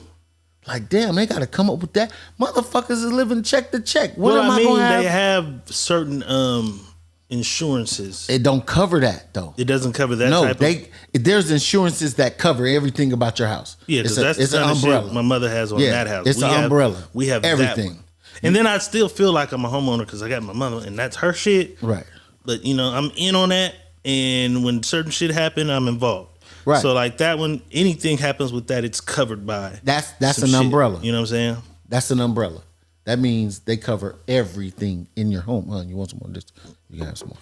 That means it covers everything in your home. So that means it covers the swimming pool outside. That means that covers The AC, because that's what we had. We had an issue with the AC heater. Right. You know what I'm saying? That shit covers all that. And then the shit flooded once before. Covers that. I bought brand new washers and dryers and drove them down to Fresno because I'm all super son. I'm fucking super son. You know what I'm saying? So I do got some obligations and responsibilities. I just feel like when I'm 50, I want to just be right. So that's my thing. A lot of people, Barbados, men and women, don't have that in them. They have no goal. There's no goal at all. You know what there's I'm saying? no plan. I'm just work check to check and because Tulum fucked me up. I realized I want to see every place in the world that's this beautiful and the people are this carefree. So I want to just see the world. And then Jamaica came, and Jamaica was great, and that just kind of helped solidify that I want to just go everywhere. That's Right. my thing. You know what I'm saying? Right. That nigga Kyle New Miller said, "Is that Cisco?" Nigga. Who? Asked, "Is that Cisco that we are drinking?" No, my friend, that is Blueberry Bel Air. No. That nigga said, "Is that Cisco?" No. Goddamn. No. So if you don't have a 5-year motherfucking plan, y'all need to get one. Get one fast. Get a 5-year plan. Put that shit together. You know what I'm saying? I'm gonna say this to y'all too. Whichever way it goes, It for you. attracts. It's going to attract new people to you. When you have plans, them plans attract new people to you to get you to them plans. When you don't have no plans, you don't have nothing. You start attracting shit that ain't worth shit. Right. That ain't going nowhere. In the same zone, doing the same shit, shit. around the same motherfuckers. You know what I mean? And like I said, it's the start. The start is knowing you have a plan and putting it together and then putting it into action. It's going to take some people longer to put their plan in action, but just knowing you have one, and then you go ahead and start putting a plan on paper or in your notepad or whatever the fuck you put it at. Nikki Nefertiti says, "If you don't have a 5-year plan, stay out of my DMs." You shouldn't have said that, because now niggas is just gonna make some shit up. You should have left that alone, because you could have got by that with that. Nick, you could have did them just like this. So when they in your inbox, you talking, hey, so where you plan on going next couple of years? And they would have gave you some kind of answer, but now you could have went and reverted their answer and said, "What's your 5-year plan?" Now they got to tell you something different, because they already gave you an answer on what you planned on doing, right? Because if you plan on doing something, that's going to be part of your 5-year plan. Now you told me, well, I'm going to do this. Okay, so what's your 5-year plan? Now they got to include whatever the fuck they just told you before that. Right. Into that. So now you can catch them like, nigga, you ain't even got no fucking plan. Right. You ain't going to do nothing but sit on your homeboy couch. I just watched the game. I just watched the timeline. I just watch it all. You what I'm saying? I know what I want to do. You know what I'm saying? I want to shoot movies. 20 of them motherfuckers. No, that's not a plan. That's something we're going to do. It's a goal. That's what we're going to do. I'm going to shoot 20 of them motherfuckers for sure. That's something we're doing. That's what we're doing. Shoot 20 of them motherfuckers. Immediately. But are you ready, boss? Hey, Cuzzo, my cousin just walked in, Dina Hackett. What's happening? And you right, Cuzzo, and they don't understand that. If you don't have a plan, you already planning to fail. And a lot of people don't get that. Because that's past, that's overlooking the horizon, and they still can't see the horizon coming up. They don't never see that. So that's past them, right? So now we got to come back down. We got to bring that shit down. When people say that, and you're right, I'm with you with that. But we got to bring that, we got to scale that shit all the way down for these motherfuckers, because we understand that, but they don't have no understanding of what you just said. So we got to scale that shit all the way back and then give them the little portions. Like, okay, guys, what do you want to do? You know what I mean? You got to give them the simple shit. And then they might not know what they want to do. 2 years from now. Right. They might not know what they want to do or where they want to be at, but then they understand that they want to go forward. They just know they want to go forward. Yeah, because you'll be surprised how many motherfuckers you ask, what is you doing? Right now. Nothing. Oh, man, nigga just maintaining. Facts. That's their goal. Yeah, that's it. Just maintaining, my nigga. That's their goal. You know what I'm saying? Uh-huh. So 5 years is really some big ass shit, because Right. a lot of motherfuckers don't know what next week gonna be like out here. You feel me? I'm going to give y'all some game. Some quick game right now. I have 6, 7, 8, 9, 10 toys. That's what I do. I buy cars, buy toys, buy boats. I buy shit just to buy it when I have money that I want to spend. I spend it abundantly, because that's my way of, if people need it, they can't use it because I ain't got it, because I bought this shit over here. Right? So when times get hard, each one of these vehicles or vessels that I buy is a piggy bank. Is a piggy bank at all time. I can use these at all time. And each one of them, I know for a fact that bare minimum, I can get $10,000 from. Period. So it's a 10 ball. It's a 10 ball for me every time. Sitting in the cut. In the cut, right? I bought me a house. Let the equity run up as high as it can. Never pull nothing out of it. Everything I did to my home, I paid cash for, right? That's money sitting in the bank. These are the things that you think about ahead of time. You ready for your rainy days. You ready for your rainy days. When you ready for them rainy days, you already prepared yourself. You know what I'm saying? You're prepared for that. Not even the cash that you got stashed away. You have assets for things to say, bye. It's a car that I could open my garage right now. And it's a young nigga right now with $40,000 in his pocket. Right. Right? And he don't know what the fuck to do with this $40,000. He want that motherfucker though when he see it. I can go in my garage, open that motherfucker and say, give me $10,000 for that. And he ain't gonna think twice.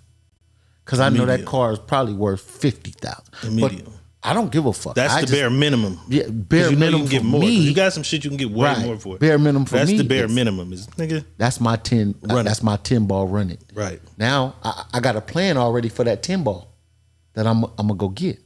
I got 10 ball to take my money out of my savings, add to my bank account, my saving, not my saving, but my checking, take that 10 ball, put it in my checkings, and now I can go to the bank and say, I have $50,000 in it, but I want to borrow another $55,000, $60,000.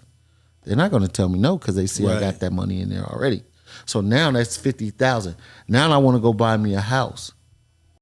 With that 50, I'm gonna go take that house. I'm gonna buy me a house, and I'm gonna put $25,000 down on it, or go catch an old lady, or catch this motherfucker over here that couldn't pay his mortgage, and say, hey, let's do a short sale.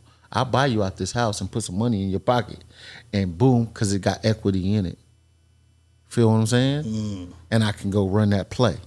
So for you, see what I'm saying? See, for you, the house thing is more of an investment. Yes. See what I'm saying? Yeah, it's not for where I'm some gonna people. live. It's like my forever home. No, I want to be there never. forever. I want to leave it to my kids. See, that's the thing. I'm like, I don't have that. I don't have no motherfucking kids. Right. I don't got nobody I want to leave that motherfucker to. Oh, I'm never I leaving wanna just- no house that I ever buy. It's Am I business. living into my kids? I told them that already. Right. If you don't get on this board and this ship that I already got planned for y'all to have a major apartment complex for you guys, that's y'all. So you can borrow on that apartment complex to buy each one of y'all whatever the fuck y'all want to have. Then that's on y'all. Y'all blew it. The only money you're gonna get is life insurance money, and the policy is 7 figures. Y'all splitting that between all y'all. You got to make your way from there, though. That you got to make your way from there. So it's an investment for Right. you. See what I'm saying? It's just an investment. I understand that. You know what I'm saying? Because a lot of motherfuckers would be like, I'm going to live. I'm like, damn, you want to live right there forever?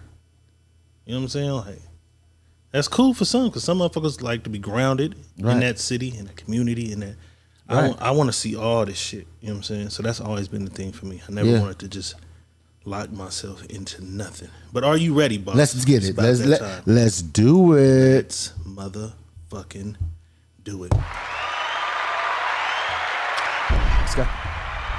You're having trouble in your life. I can help you with that. You need a new wife. I can show you how to get it. It's time to ask Dr. Real. You're having trouble with your man. Don't worry about that. Girl, you need a new plan. Got one for you. It's time to ask Dr. Real.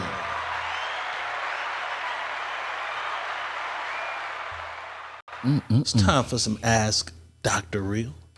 Send in your scenarios, situations, stories, your friend's stories, your baby mama's stories, your cousin's stories to either my inbox, Money Boss's inbox, or the Secret Menu Podcast at gmail.com. And we assure you that you shall Remain anonymous. remain anonymous. You know what I'm saying? Yes, sir. Let's do it. All right. Here we go. I lost a really close family member 4 months ago. And literally from that very moment, I have been broken. I've been depressed. I've been angry. I've been just pretty much over everything.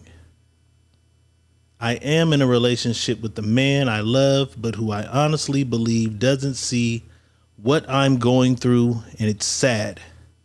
It's sad to say he maybe doesn't care about what I'm going through.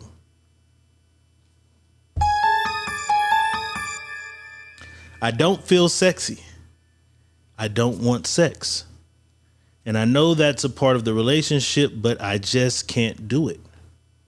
I don't want to be touched that way right now. I try explaining this, and he's like, you don't got to be into it. Just lay there. Goddamn it. Just lay there. Pop that thing open. Nigga, no.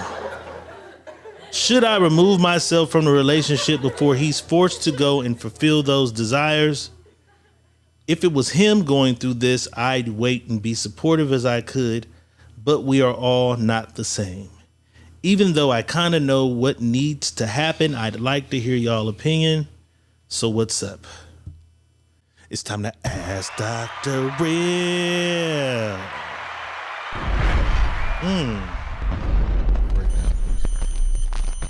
So pretty much this person lost somebody very near and dear to their hearts, a close family member, 4 months ago. Right. And ever since that moment, it's just been bad. They're depressed, they're angry, they're going through it. Right. They're not feeling sexy, they don't feel like having sex, they don't feel like doing much of anything. They're in a slump. But they are in a relationship with somebody. Right. And at now, here we are 4 months later after the loss of a loved one. They like, damn, baby. They trying to get a little nookie on Wednesday night. And she's like, I don't feel sexy. I don't want to have sex. I don't want to be touched that way. Right. He like, just lay there. Shit. You ain't got to be into it. Just lay there. So they're asking, should they remove themselves from the relationship before that person is forced to go cheat on them? Just do them the favor and say, you know what? I ain't here. I'm out. I leave the relationship. Now you're free. Because apparently they're not leaving them over this because they probably feel like a piece of shit. If they, nigga, her auntie died, the bitch, stop fucking, bro. I'm gone. So they probably feel like a piece of shit. So they're saying, what if I just left the relationship so they didn't either have to feel guilty about leaving me or go cheat on me? Should I do that? Should I leave this relationship before they have to cheat or feel guilty for leaving me?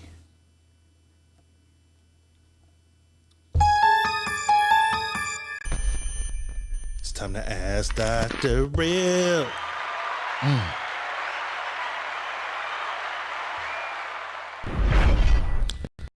Here it is.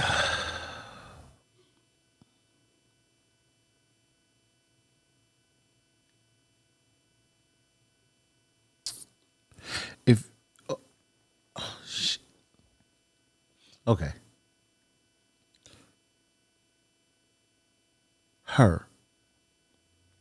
She feels like she's not totally there right now. And she has a right to feel that way because of the situation that's going on. And 4 months ain't shit. 4 months is absolutely nothing dealing with somebody that you care, love, and cherish, and they're no longer here. No, you shouldn't leave a relationship. If you loved him before this situation and you still love him, don't leave the relationship. Just give him an understanding of where you at and how you feeling and what you're going through. Open up to him, because most of us close down when we lose somebody, and we think that's a good thing for us, because it is for us, because can't nobody tell us how to feel or what we should be feeling when we lose somebody. So don't leave that relationship. That man loves you. He's going through what you're going through. He's a little horny. He wants what he wants.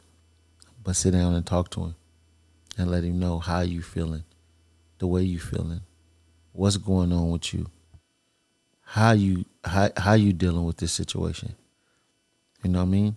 But leaving the situation and letting him go do whatever he do, it ain't gonna do nothing but cause another trauma to you, because you're dealing with the trauma, and you're gonna have another trauma because you know you still feel for that guy, or feel you have some kind of love for that guy, that you allowed him to leave and then go do whatever you want to do, and then you're gonna want him back, and then all you're gonna do is use that against him, some trauma shit.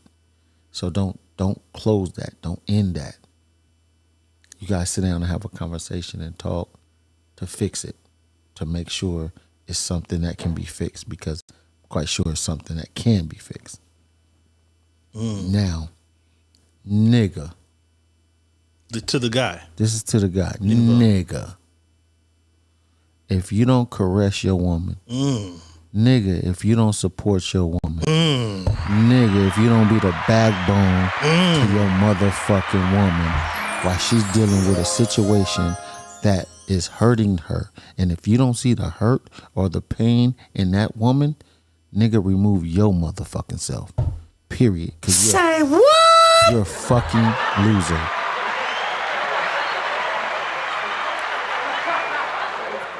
She's going through something, and you are her partner. What she feels, you feel. What she goes through, you go through. What's happening with her, you're supposed to sympathize and empathize with her as well. So when you don't do that, you're making her feel less than that woman that you always made her feel. So, bro, ease up on that. It's going to be okay. Get her to a space where she's okay. Get her to a space where she's really comfortable.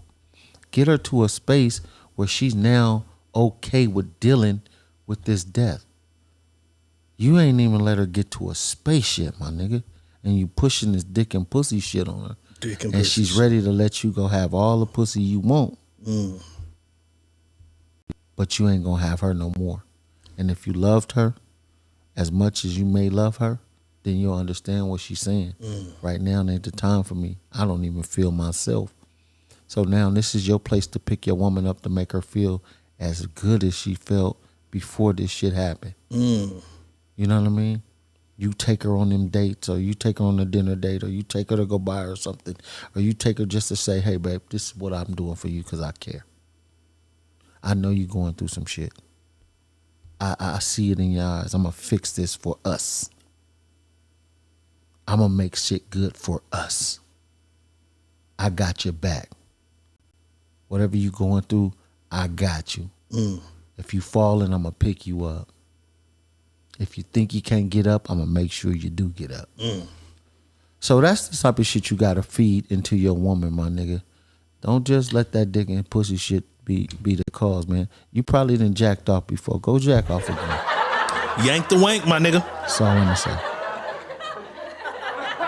That's you it. had a year in jail, you'd have to yank that motherfucker. You might not be that type of guy. But that's why a lot of motherfuckers shouldn't get into relationships solely based on the fact I like that pussy. Hello. Or I like that dick. Hello. Because there comes a time when it might not, you feel me? Because you told somebody in Sunday service last night. Yeah. You said, what happened when you, I'm young, I'm still. You was like, it's some shit called menopause that happened where all of a sudden your body changed and you might not want to be touched that way. Right. What happened Or that then? motherfucker dry. Right. What happened then? Some shit can change, my nigga. So even though her pussy still worked, she had a traumatic life experience. And she's not in the mood for a while. You know what I'm saying? But we do got some good ass comments, boss. Because we got somebody that's going the other way. That's fine. And it's my nigga though. Shout out Kyle. Give it to me. His perspective says he has a couple good ones. Excuse me. He said another person's world don't stop because another's does. I may comfort and be there and support the best I can, but if it prolongs for over months, I'ma think something is up. Read that one more time, bro. Another person's world don't stop because the other's does. I'ma comfort them and be there and support them the best I can, but if it prolongs over months, I'm gonna start to think something is up. Here it is, bro. If you ever lost a person, and maybe you never lost a person, so you may not understand this. Sometimes it prolongs for months. Some people don't just get over it. Some people don't just, okay. Some people may be like, I'm cool with it, and it don't hit them till later on in months. Right. I just said something on here about my brother. My brother died in 1987. And you're still dealing with it. I'm still dealing with it today. You don't know what's going to hit you. You don't know what you're going to feel. Because you don't know what that feeling is until you get it. You don't know what's going to apply to you when it happens. I was prepared because I've lost before and lost closer. So I was prepared for my mom. And Kyle, this is not directed to you. This is not directed right to you. This is just me saying in general. I was prepared when my mom set me down and she came to, because she was dealing with dementia and all kind of shit. And her times where she was leaving us. I was prepared when she came to and told me exactly what she wanted me to do. Once she said that, I was prepared, bro. Because I'm a person that, this is what I do. We're going to live and we're going to die. It's part of what this shit is. So I'm a firm believer of that. So I'm dealing with that in that space. bro, my mom passed, and everybody's looking at me like, okay, he's cool. He's just, yeah, I am. But when it hits me, because I can't pick up the phone and call her, I can't pull up to her house. Her birthday's coming up, and I'm used to her calling and saying, what did you get me for my birthday? Or, hey, I need you to go get me some washing pods for the washing machine because I gotta wash clothes. Or hey Leon, we don't have my shit didn't come through. I need you to give me a few $100 so I can go take care of whatever the fuck I need to go. I don't get that no more. That's gone. So that shit don't hit you till months down the road. You was strong as an ox.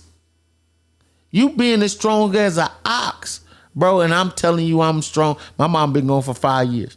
I'm strong as an ox, bro. I lost my brother when I was 11. That was my daddy. I'm strong as an ox when it come to death shit. But it be days where that shit just come out of nowhere. Some of the motherfucking days. Boom. And I'm crying like a kid. And I can't cry to nobody. I can't go cry.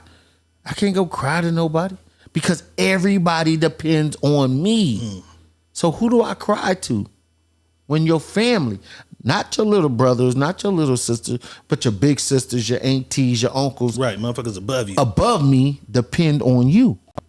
So you got to hold that shit still, bro, and be the man that you are and still deal with this shit because it's the pain, it's the trauma that you're dealing with that you never dealt with before this shit even happens, right? I'm still dealing with the trauma of my brother, but I never let it deal with me. And now I got to deal with my mother.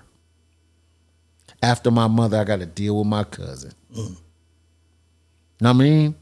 Before then, I had two. Like, these are things that you don't know. And it's crunch time because we always had these conversations about women not allowing a man to lead. Right. Or be a protector. Right. Or be the man. Right. This one of the man times. Right. Where a motherfucker got to sit back and see what's going on, what a motherfucker going through and say, hey, baby, it's going to be all right. Facts. Even though it might be years before it's all right, you got to come in and do everything you possibly can to make sure she's all right because she is in a different mental mind state. You got to console her. And consoling people is hard because most people don't want to be consoled when they going through some shit like that. And a lot of motherfuckers haven't been through it. So it's like, how do you console a motherfucker that you ain't been through this shit yet? You lost your brother. I've never lost a brother. So it's like, you know what I'm saying? Right. I can try to compare that to me losing my friend that you can't really compare the two. You can just try to be there for a motherfucker. You know what I'm saying? The best way you can. And that's what I tell people. I try my damnedest not to say, I know how you feel. I know how you feel. That's some shit. I don't know how you feel. Yeah, I try to avoid that one too. I try my damnedest to avoid it, to say, I don't. See, but I done lost so many that's close. My son lost his baby, so my grandbaby. I lost my grandbaby. I lost my brother. I lost two of my closest cousins. One boy, one girl. I lost my mama. Who haven't I lost? You feel what I'm saying? So when I say it, your mind. That's the only thing I ain't lost. You know what I'm saying? And you that, feel and what I'm that saying? shit be the shit that make a motherfucker lose their mind. That's kind of where she at. She on the brink of losing her motherfucking mind. And that's what I try to tell people. Like, you don't understand it. And I'm a firm believer of this. The heaviest shit lies on the biggest shoulders. And nigga, every time I look up in the morning, I look at these motherfuckers and say, boy, they keep getting bigger. Right. These motherfuckers keep getting bigger, and I like them being this big. I'm built for this shit. You know what I mean? And yeah, some days it's gonna take a toll on me, but I'm built for this. They didn't build me for nothing else but this shit right here. And I'm okay with it. All my moms, except two of her sisters, is gone. My favorite aunts and all. Bro, I'm built for this shit. And it's weird when I'm saying that to y'all. but I'm built for it because if I wasn't prepped for this early, I probably wouldn't understand it now. Right. You know what I'm saying? I'd probably be a motherfucker that's like a lot of motherfuckers, just all they do is cry. All they do is think about, fuck it, I'm gonna end this shit for me too. Right. You know what I'm saying? I gotta think about, everybody else. I got daughters that cry about their grandma. And I gotta console them because they done lost their grandma. In your weak moments, you gotta be strong for the other motherfuckers. And I hate any one of my kids to cry. They make me cry. Mm-hmm. You know what I'm saying? It's weird as fuck to me. If my kid is crying, I start crying. And they're grown. It just makes me cry because that's, them are my kids. Right. You know what I'm saying? So. And for her, I'd say condolences first. Right. And then fight and work through it. You know what I'm saying? Facts. You got to. You got it, but because you can't just become a victim in that space. Right. So you should be trying to work towards growth. You might not never get over that. You know what I'm saying? But like he said, you can't. He has the family to be there for. You do have that man there. You do have this man that we just talked about. Right. He is there though, and that is your man. You still do have a husband. You know what I'm saying? Facts. And you don't, like boss told you, stay there. Don't leave your husband because, or your boy, whatever the man. I don't know if they're married or not. Don't leave your relationship though. Right. Because you made a good point that I meant to point out earlier. You said you just be adding another situation on top of this one. More another stress. trauma. Because when you do come out of this dark cloud, let's say it's 4 months now, you do come out of it. You feel 8 better. months later. And now you alone. You by yourself. Now this nigga left you, deserted you. I left. Well, I got out of it left so 'cause he you could said be go. happy. You left me. And now you. And then he goes and finds some shit he really happy doing. Know what I'm saying? Right. Now you're going to be depressed and in a funk about that and feeling some kind of way. Facts. So thug it out. You know what I'm saying? Do consider that you are in a relationship. I don't know if y'all got kids, but the kids is there too. You got to be strong for them too. And you are in a relationship. That don't mean you got to get your body up or do all that shit. You know what I'm saying? But have an open dialogue with this dude and let him know, baby, I'm fucking depressed. I'm stressed. I don't know what I need. Maybe seek counseling. Right. Anything. Together. So he can sit in a room and hear how you feeling about that shit. It might not even be counseling for your relationship. It's just go to counseling and just get out your shit about what you're going through with the loss of whoever it is you lost. You know what I'm saying? Correct. Let me read some of these comments. Let's go. See if we got some more of them. Natalie Davis says, moms always want laundry pods. For sure. Facts. That's why I spend so much time. That's why I spend as much time as I can with my mom. God is preparing me now. She's 80 and she's still surviving, and I know it will hurt when I lost my dad at 12. I held it all in, and I broke down just recently at his gravesite. So you definitely need a support system if you have a significant other, and women feel good when they're protected. You know what I'm saying? And it happens because I told a story that a few months back. I'm just regular day. Nobody called. Nothing happened. I just break the fuck down crying while driving. I don't know what the fuck it's about. I don't know why. I don't know which one of these traumatic instances from my life brought this shit upon me. You know what I'm saying? Right. It could be the shit with my father. It could be shit with my brother. It could be a bunch of shit, but we have our moments. And when that shit hits you, it hits you. Right. Her shit hitting directly. She just lost a motherfucker. And it could be a combination of all the shit before that. You know what I'm saying? Right. Whoever she lost, that shit hit. It hurt, but it just opened up all the other wounds that was and there. That's part. I go to the funerals. That's why I go, because I be hurt and missing the motherfucker that we just lost. But now I'm allowed to just release all this shit from the whole year of shit. Bullshit, everything. Right. You know what I'm saying? It's a realization for me when I go there. Like, this shit ain't forever. It ain't. And that's why I think like I think. And I tell people that I don't get too entwined. That's why I don't even go inside, bro. My mama. At the funerals? Yeah, I don't go inside. Because I already know what it is. What the fuck is in there for me to know that it's over. It's over. I don't want this to continue when I already know it's done. You know what I mean? I can't bring them back. They're not coming back. I have to think about the good. I always tell people when they say, boss, you don't even, man, I was 11. My brother passed away. I didn't even go to the funeral. And I think that is what built me with life and death. So you started that early, not fucking with the funerals. I think that's what built me for life and death shit now because of that. How old were you then? I was 11. Okay. My mom looked at me and asked me, was I going to the funeral? I said, nope. I'm going to my soccer game. I went to my soccer game. That man was like my father. How was that day for you, though? You remember that day? You know what? You remember playing and shit that day? I remember. Yeah, I remember that day great. I had 3 goals. Okay. I remember that day to this day. Like, I had 3 goals that day. I had a monster game in soccer that day. And I didn't cry, didn't nothing. I just, went on with my day. And my mom, she came and asked me, she was like, are you okay? And I just looked at my mom like, okay, about what? She's like, are you okay? I'm like, yeah, I'm all right. Why you keep asking me, am I okay? I'm cool. You know what I mean?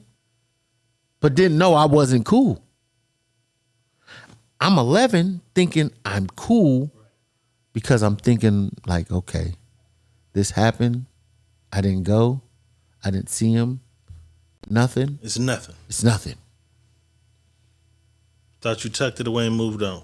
And bro, and it didn't happen like that. And years later, it boom. And the only way I can close that chapter, bro, is I went to the fucking gravesite. And I sit there and cried to him, told him how I felt. I cussed him out. Everything I could that day to let him know or to let it out. To release the pain and the trauma that I dealt with, that I thought I was dealing with, actually, that I just kept inside. All I did was keep that shit inside. That's it. And when it hurt me deep. You know what I'm saying? So when that shit hurt, it hurts, people.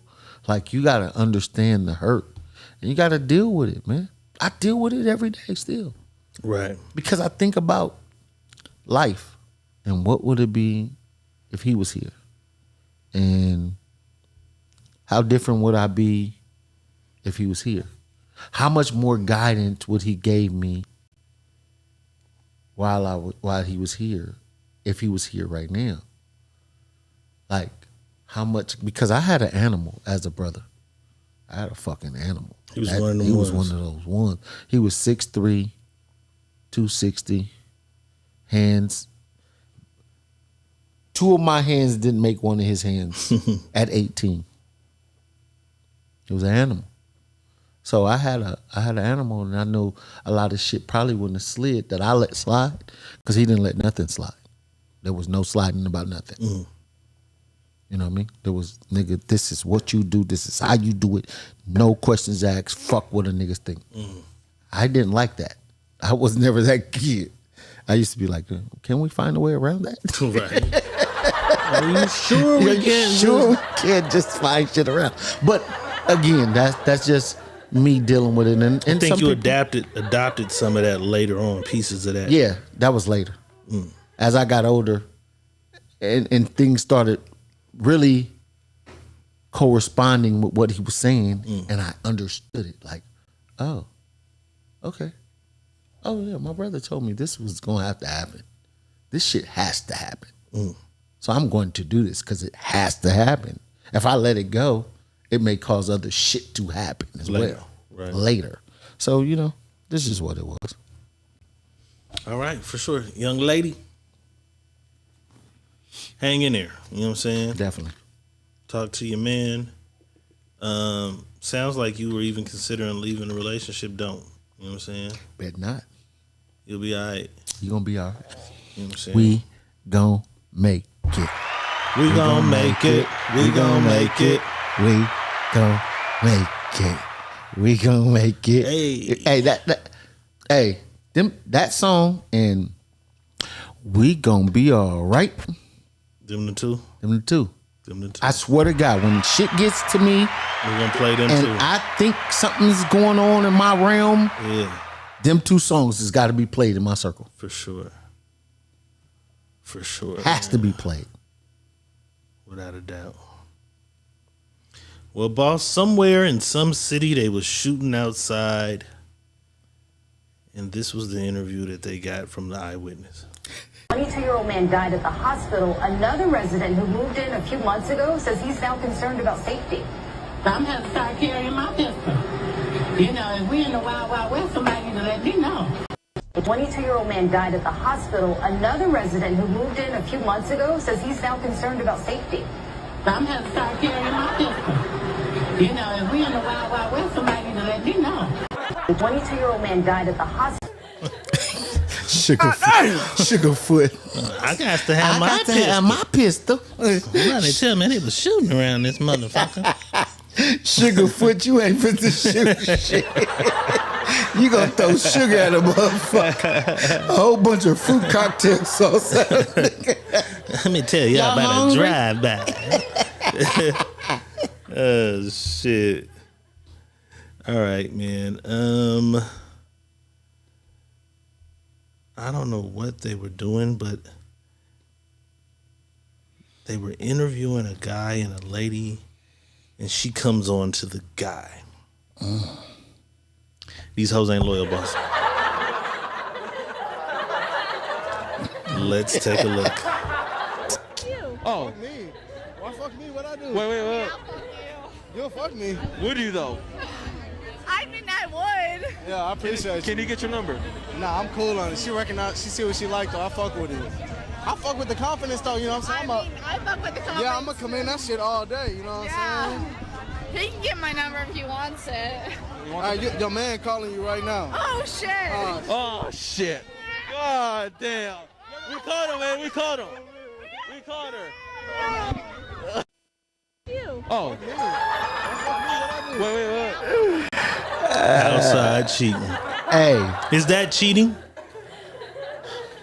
Is what she just did cheating? If entertaining other men in your book is cheating, she just cheated. She just cheated.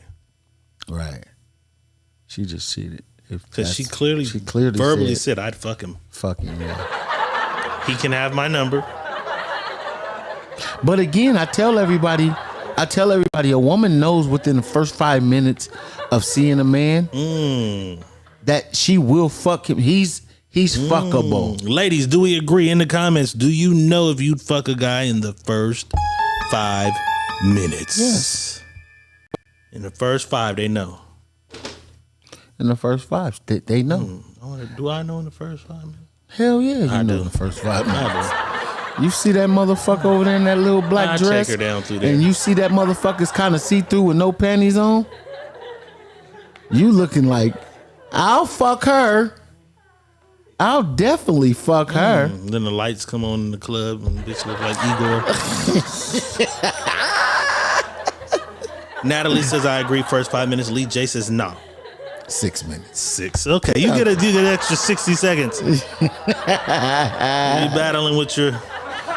You're battling with your conscience, yeah. Need an extra 60 seconds. Kyle said 30 seconds. Mashona says, yes, especially if she's intrigued with herself. In tune with herself. Okay. But that's just logic. Where do people think that the word... Nikki says first 2 minutes. It could be that too. Some people do know that too. But I'm saying the word, damn, the fuck is the word called? Lust. Remember we talked about this. We talk about lust a lot in Sunday service. So lust is what a lot of people use to say, oh, I like that. Oh, that looks good. That's not what lust is. Lust is you have sexual fantasies about doing real that. quick. I don't know if this motherfucker's intellectually smart, has a You don't clean care. toilet. You Like, don't I'll take you down through there. You don't care. Lust I'll figure all doesn't care that about shit what out you later. look like. Right. Lust is only a sexual thing. Later on, it's like, That's what we do. We lust when we see him. irks my soul. To Like hear I'm you gonna fuck that speak. motherfucker. Irks my soul to hear you speak. And I, like I said, I was sitting back. I'm thinking most of the women that we look at that we like, we don't like. We don't like them later. We don't like them then. We like what we see.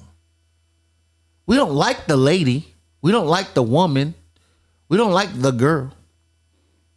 We like the statue that we see, the body. We don't like her. That ass is fat. We like, oh, that ass is fat. Oh, she got nice legs. Oh, them heels make her calves look good. Oh, that ass is fat. Oh, them titties is sitting up. We don't like her.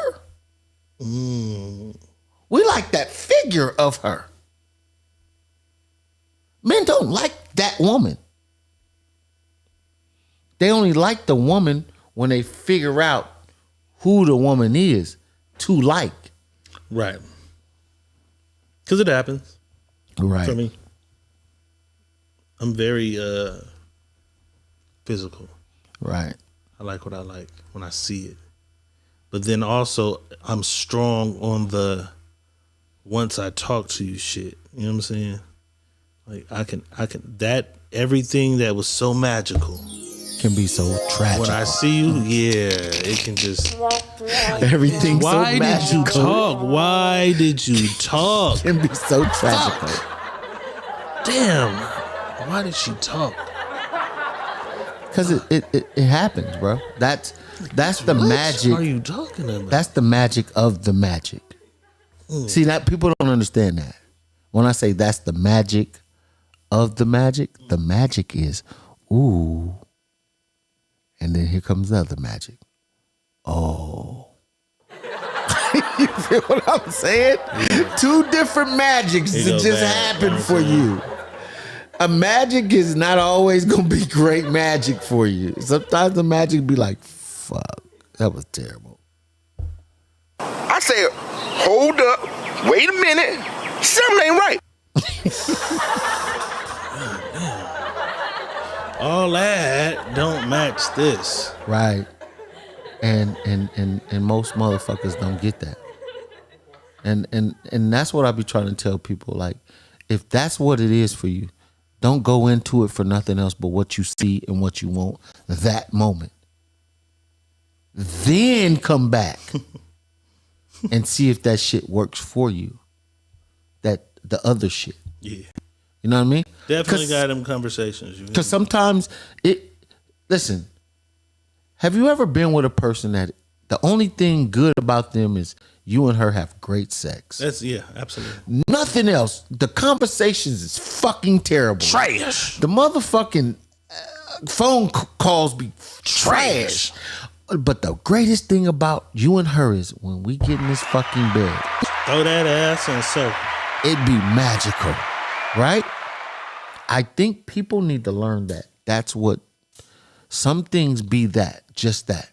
Don't make them no more than that. When that shit runs its course. Let's just focus on fucking. When that shit runs its course. Focus on fucking. Then it runs its course. Let's focus on. You know what I'm saying? And a lot of people don't like to see that or don't like to do that because they worry about what somebody else is going to say about them. I'm in a space in my life that if y'all all went around and said, Money Boss is a motherfucking dick hogging motherfucker. He only throw dick at bitches. And he don't want your bitch. He don't want your bitch. I don't give a fuck. Why am I living my life for what you're saying to a person? That's all I want to do. At that time, I don't care. I'm got to live for me. To do. And if you're in tune with yourself, you know that's all you came to do too. I just came to slang Wang. Shout out to my boy Joe Garcia. That's my other brother from another mother. That's my brother. What's up, bro? I ain't seen you in a minute. I just came to slang Wang. And ain't shit changed. And I think that's what people need to find out. It's hard to be that honest, though. But it really isn't. But society standards make it that hard because then these motherfuckers say this about you. Okay, now listen to this. Why are we allowing society standards to be the standard? What is your standard? But I asked, this is the thing, because remember, probably early on in our shows, right? Right. I was like, there are women who don't want a relationship. They like fucking 3 and 4 niggas. Like I got 3 and 4 niggas. I don't want to be tied to neither one. I like all my niggas. Right. But it's hard to get one of them to admit. So what they do is they flip the shit to like, niggas ain't shit, niggas is this, niggas do that, niggas do this. But no, niggas do got some dog traits. It be some bullshit that happens here and there. But at the very core of the shit, you like fucking with 3 niggas. But why? That shit is more strong. The fact you like having 3 niggas that you can go fuck within that month, right, is greater than the bullshit this nigga lies about or does or whatever. Because you literally could find a nigga, right, who's gonna worship you, be a good guy, treat you right, do that. You could find that. But you like having, but they won't say that publicly. But they just bend it to like, no, niggas fuck up. That's why I'm never with a nigga. But then you with 3 niggas though. You with 3 niggas really though. But why are we worried about the standards of outside people? But that's just the world we in now, because Instagram and Facebook, all this shit got us fucked up. We watching, and then as soon as you do something that you thought was a motherfucker's, because I did it the other day. I'm gonna keep it a buck. I did it the other day. Somebody in the thing, it was the Sneaky Link. We was live on Sneaky Link. Sneaky Link Fridays, YouTube only. Somebody was like, I let a guy eat me out after I let my man eat me out after, and I had fucked somebody earlier that day, right? I was judgmental. Right. I was judgmental. That's what you like to fucking do, right? Right. That's just you were wrong because you were in a committed relationship and you did that. Right. But that's why you were in a committed relationship doing that, because you didn't really want to be in a committed relationship. You wanted to fuck this nigga that you call your man. You wanted him and you wanted the other nigga too. You know what I'm saying? But me judging is the reason motherfuckers do it. So I guess some people judge and it forces motherfuckers to be trapped into just doing shit behind a motherfucker back. But we shouldn't give a fuck what people think about it. And that's me. That's why I feel and go in to say, I don't care, because once I close my doors, you guys disappear. Mm-hmm. What do I care about what the outside world is talking about me for? And I'm not there to even care. And I'm in my house and we're living to live. Why should I care about what anybody says or what the standards is? Only standards that's set is me setting the standards that I care about. That's where living comes in at. You shouldn't have to set a standard that and go by the standards that everybody else is saying that's the standard. No, that's the standard for them. What's your standard for you? Real quick, shout out to my nigga Flawless Kicks. Avid supporter, man. Stay over my there nigga on that said, YouTube. Stay on that YouTube fucking with us. He said, rest in peace, Nate Ricks, man. You know what I'm saying? Childhood friend of mine I just seen probably a month and a half ago, whatever. Rest in peace, bro. You know what I'm saying? Prayers up for Tanisha Ricks, Shakola Ricks, Daniel Ricks, you know what I'm saying? Damn. They had just lost their father. Rest in peace to legendary Crow. You know what I'm saying? Real West Side fixture, you know what I'm saying? Rest in peace. The town stay crazy, boy. But yeah. On a lighter note, we shouldn't give a fuck what people think about us. No, we shouldn't. We should always have our own standards, our own thing, personal. Like your standards in this world don't fit my standards, because my standards are not your standards that you've been living by for all these years. My standard is this. This is my standard. My standard means the world to me. It may mean shit to you. Right. But it means the world to me. But we conditioned to be that way. Motherfuckers is like, oh, that nigga crazy. Oh, she's crazy. Because I did, like I said, I did it. I judged her for that. Kyle judged her because Kyle said, you dirty wench. But why do it matter? No, because we were in there talking. I remember it vividly. Sneaky link. Vividly, I was remembering. Like, that's nasty. Immediately that hit me. It hit me. Why is it fucking nasty that she did it? Because you did it with me, though. Right. No, listen, that's what I'm saying. We went in on her. And, bro, I thought about it because I thought about what I say to people. It's like, damn, how are you going to say you set your own standard, but you just went in on this girl on what she did? Right. But technically, she was playing by American regular rules of this is my man. I'm in a committed relationship. And Tiffany bust her out and said, you said you don't cheat. You never cheated before. So it was a bunch of shit. But the total thing of it is we were judging. So we apologize for judging you. You can have niggas eat you out after your boyfriend fucks you. All you want. Right. We're not here to judge. Who are we here to I don't judge? give a fuck what you do in your house, and I don't get to see it. We don't care anymore. I don't care. Please tell us again. That's what I'll be telling them. Like, if you play with that motherfucker, because boy, did we have some dirt. We learned some shit last night. We won't talk about it. We learned some shit last night. The motherfucker said, yeah, I was cheating. Y'all motherfuckers be cheating. I just say that. Y'all motherfuckers be cheating. And then blame it. But that's on the niggas. Listen. But I can shout out to her. We won't say who it was. That's gaslighting. But she definitely was like, shit, I was a cheating bitch out here. That is gaslighting, though. See, that's why I be trying to tell people when they use words. That's it. Because she gaslighted him. Right. She totally gaslighted him. She turned her from doing what she did and blamed him. That's what gaslighting is, people. Right. You stop what's on you to take whatever the fuck you can find to put it on them. You've been with 4 bitches. Yeah. But you've been with 3 niggas before that ever even happened. So stop using gaslighting when you don't know what the fuck it means. The meaning is it has a meaning to it. Don't use it for what you think it means. Camille Gatsby says, I think we have more respect for people when they don't have respect for themselves.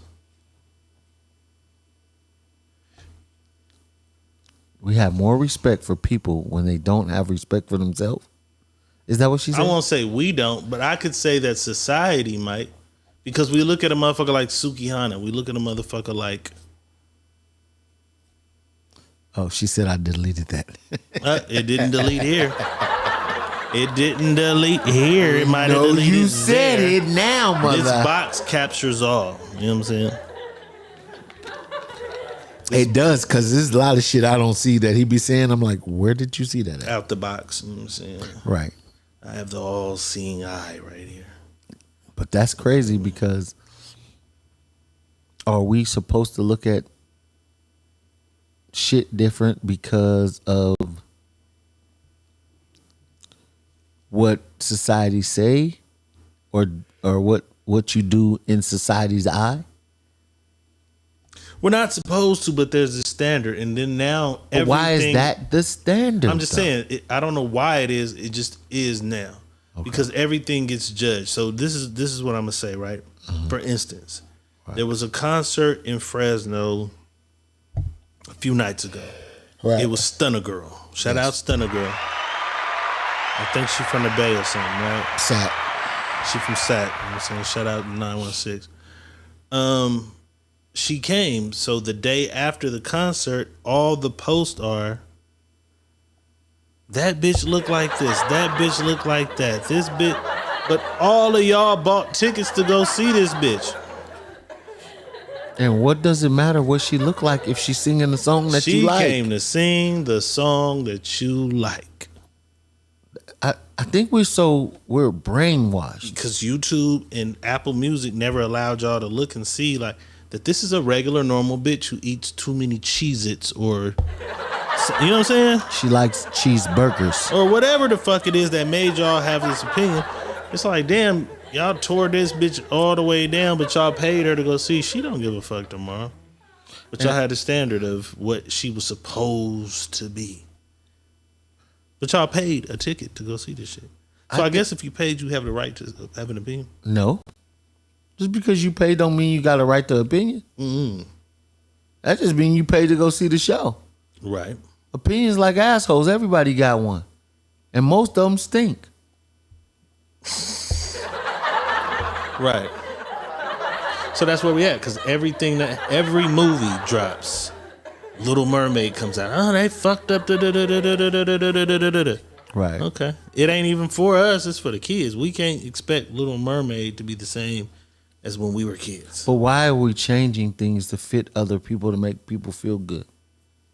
We just talked about the Ninja Turtle movie. Ninja Turtles got rave reviews, though. Shout out to the Ninja Turtles. No, but listen.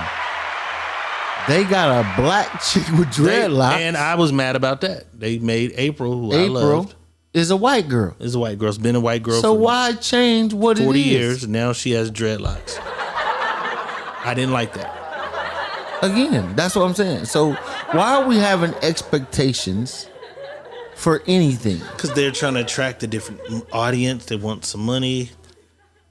They sent the same team. people that like that shit when it was April white, they're gonna like that shit when April was white. Right.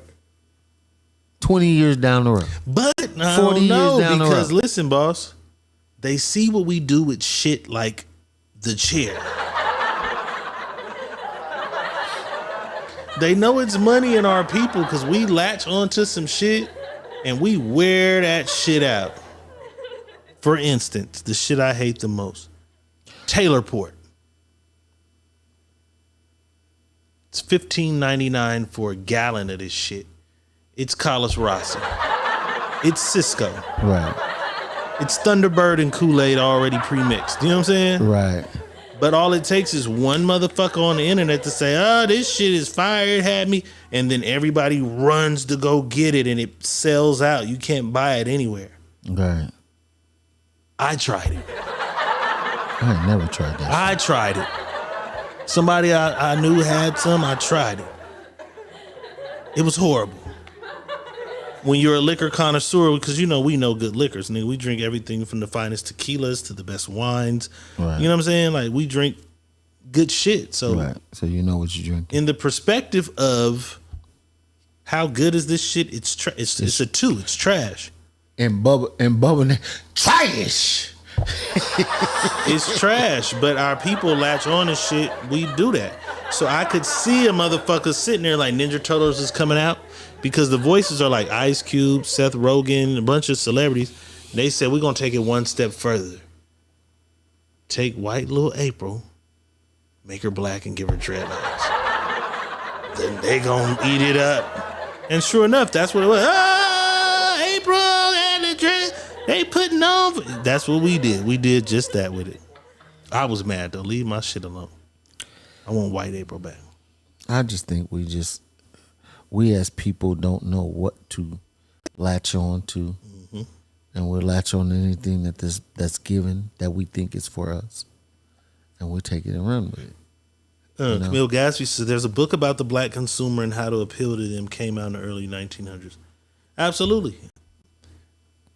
We're targeted in everything that comes out, for sure.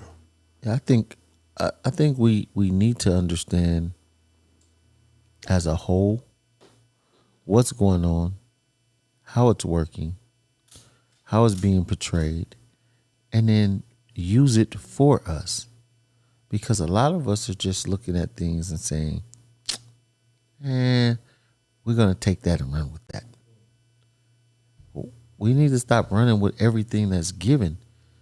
I told somebody, I had a conversation earlier, and they were saying that they met somebody and that they know this is not going to work because they went and met this other person's family, and the family was saying, wow, we never seen him act this kind of way with nobody.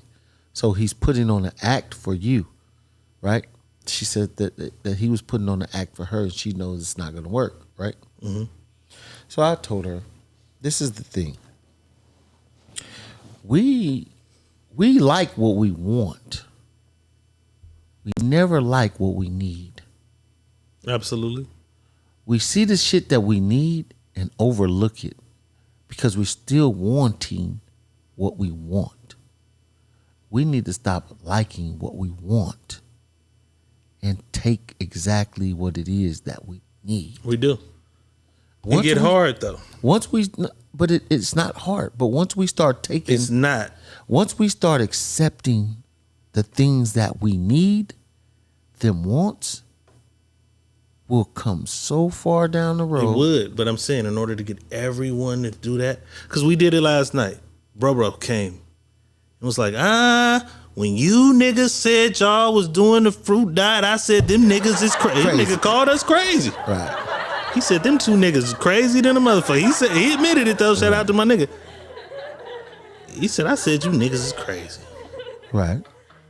But then we had to break it down to him. It's not just about us eating the fruit. Right. It's about the fact that we could discipline ourselves to do it. So that's one thing. The discipline of it is a whole nother step because it takes discipline. Right. The fruit diet wasn't about the fruit. It's about you being disciplined enough to do something. That was step one. Discipline enough to do something. And now the second step was being healthy. Being healthy. Is this going to help your health for you? Then the third step was saying, okay, now I know I can do 1 and 2. Right. I'm going to continue to do them. Is the third step. Is the third step. Continuing to do it. Or going to do other things in that manner because I know I can because I did step 1 and step 2. I can do 14 days on this fruit shit. I'm disciplined now. Right. I can do 14 days of anything because I know that's my discipline. In my discipline, I can eat healthy. Right. Now let me discipline myself to get my credit cards and shit together. Right. Kimmy Kim with 1,000 stars. You know what time it is?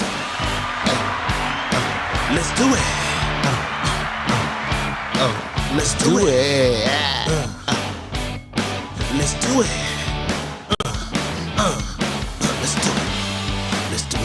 Let's do it. Let's do it. Let's do it. Let's do it. Let's do it. Let's do it. Let's do it. Let's do it. Let's do it. Let's do it. Let's do it. Let's do it. Let's do it. Let's do it. Let's do it. Donations rule the nation. We appreciate the love. Stars at the bottom. Cash App at the bottom. Yes, sir. Share button at the bottom. I forgot to tell y'all to do that a long time ago. We almost out of here. But y'all still can share it, and then they'll have to go back and watch the replay. Share this. Let's do it.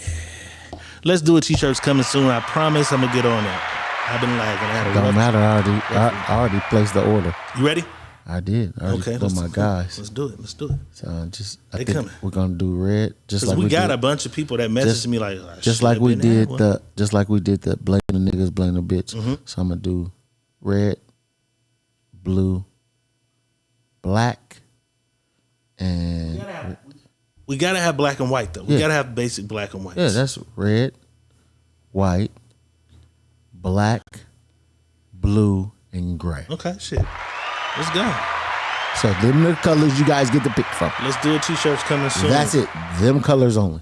Let's do a t-shirts. And it's going to be bare minimum of how many we have. We're going to have from small to 3X. Oh, you going as big as 3X? Yeah. Because I'm going to do 5 in each size. There's some big niggas in here? Yeah. Mike Larry probably a 5X. Mike ain't that. Uncle E ain't that. Yeah, Uncle E probably a 5X. He 3X. Then 3X. I'm gonna give you that, Mike. We got 3X's. Trying to make Uncle E that goddamn big. I ain't trying to make him nothing. I'm just saying. Show you right. So I called him already. I already been on that. Okay, that's what it do. Because they been calling me because I ain't did no MB clothing line. Asking like, nigga, where's the shit? I ain't did no MB shit in a minute. MB Apparel has not. But I got a store full of shit. So if y'all want something, in my house, I have a whole room that's a store with a bunch of shit in it. We gotta tap in. Flex Ruger. Shout out to Flex Ruger. I just did a interview with them, Fresh City Podcast. We just did an interview about Trap House yesterday. It was pre-recorded though. And he builds websites. So we might need to highlight him. So we can just put everything in one place. The MB clothing, the Let's Do It t-shirts, the Secret Menu coffee mugs, whatever the fuck we want to do. Let's just put it all in one place. So as we announce it, it'll be there. And they can just boop, boop, boop, get it. We'll work on that. You know what I'm saying? That's good. City boys are ahead of y'all motherfuckers this summer for sure. Niggas is winning this summer. A woman who wins $1.3 million jackpot lost all the winnings after she had to give it away to her now ex-husband. She was going through, let's say, the separation, right? Right. So they separated, finna get divorced. This bitch hits the lottery. Bingo. She wins the lottery while they're separated. Bingo. A friend of a friend of a friend tells the husband, hey, you know this bitch won $1.3 million. Ooh, I want some. So when they come to deliberation, they have to bring all assets to the table, right? And she hid it. Okay, we have the house, we have this, we have 2 cars, a dog. She has her little, whatever, embroidery business, this. He does mechanic work. He has a jack worth $18,000 and some other. They brought it all to the table. And she didn't bring the 1.3 Didn't bring it. And his lawyer says, Your Honor, I'd like to present this documentation that she's won 1.3. And the husband was awarded every dollar of it. That's because, listen. City boys up. The reason why he was awarded it because you tried to hide it. You tried to hide it. Once you hide anything, that's why they tell you when you go in there, don't hide nothing. Right. Tell them everything, because if you don't tell them everything, they'll take everything from you if they find out that you hiding some shit. That's what it is.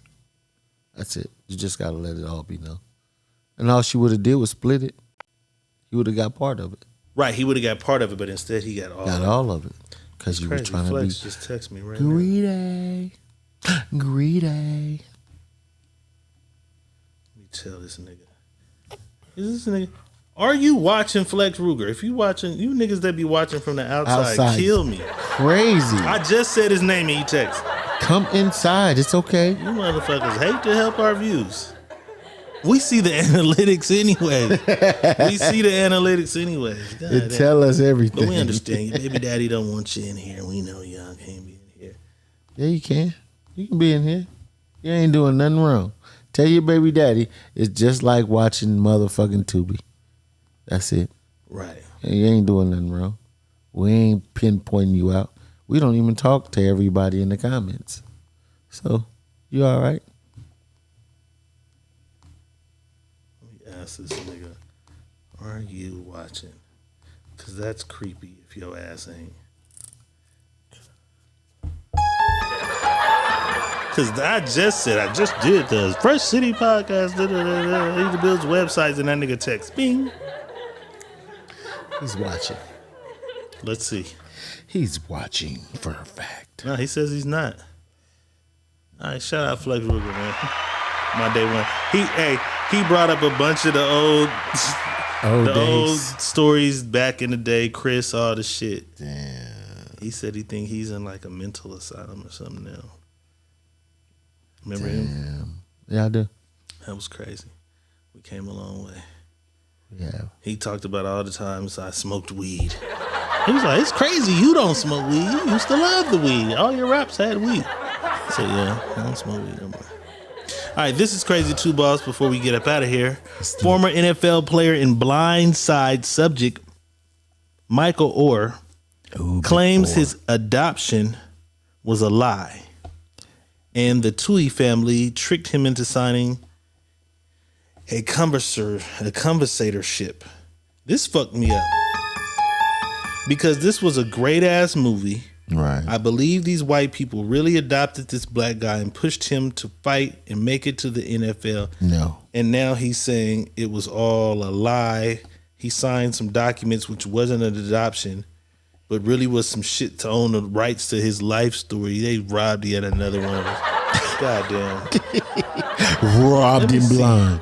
Why now, though? Why is he telling this story now? Let's find out what year that movie came out. He may be telling the story because he figured out that he didn't get his part of the money in the movie. I think that movie came out 2009. Yeah, I was just about to say that. 2009. I was just about to say that. So let's do this. 23 minus 9. 14 years ago. Okay. Well, you faster than my goddamn calculator. Yeah, 14 years ago. 14 years ago. 14 years ago, I thought this movie was beautiful. I thought it was magical. I thought that these people had done a good deed. Because I'm always the guy that says, like, all white people ain't bad. All black people ain't good. You motherfuckers let me down. You motherfuckers let me down because this movie was a scam and a sham, boss. Right. Do you think he blew through his NFL money and now he's like, shit? I don't think he blew through the money. I'm finna sue their ass. I don't think he blew through the money. I just feel like he wasn't getting his just due from the movie. He deserves some more. He's the star of the movie. Yeah, it's his life. It's his life. It's his life. Why ain't I getting paid for my life story? That's crazy. Who gave you the rights to tell my life story? But it just seemed like he would have said something sooner than 14 No, years. listen. Why would I say something before then when it's not registering to me then? You know what I'm saying? If it don't register to you that you're not getting, or it did X, Y, and Z, or it did 7 years ago, you should have been like, hey, where the money for this motherfucker at? Okay, listen. Movie came out, it's a smash, it's a big story. Okay, listen. 5 years after the movie, like it's 14 years old. Because they may have been telling him anything. Hey, we had to pay these people back. We had to do this. This wasn't making this. But every time that movie plays, there's a royalty check that motherfucker's on TV. Yeah, I'm gonna watch the motherfucker now. Again, I want to watch it again now because I want to remember you know what I'm saying? Yeah. So imagine how many other motherfuckers are, I remember The Blind Side. Let's watch that motherfucker. They finna watch it again. They got new royalties coming from this shit. Come on, man. So he's like, damn. Somebody's telling him about the royalties. He's like, shit, I ain't getting nothing from that shit. What's and a motherfuckers spin it on him like, nigga, you know every time that motherfucking movie get played, there's a check for that. And he don't know it because he's not into the business. So he don't know that. So when he finds out, like, yo, you mean tell me you motherfuckers is getting a check every time this motherfucker's playing? Yeah. And it's like, yeah. Kunta Kinte, man. You don't have nothing. Wait. I don't get nothing? Nothing. Oh, yeah. Okay, now I'm fit to spill this motherfucker. You ain't getting nothing. I'm fit to spill the beans on you motherfuckers. Damn. You motherfuckers robbed me. You never adopted me.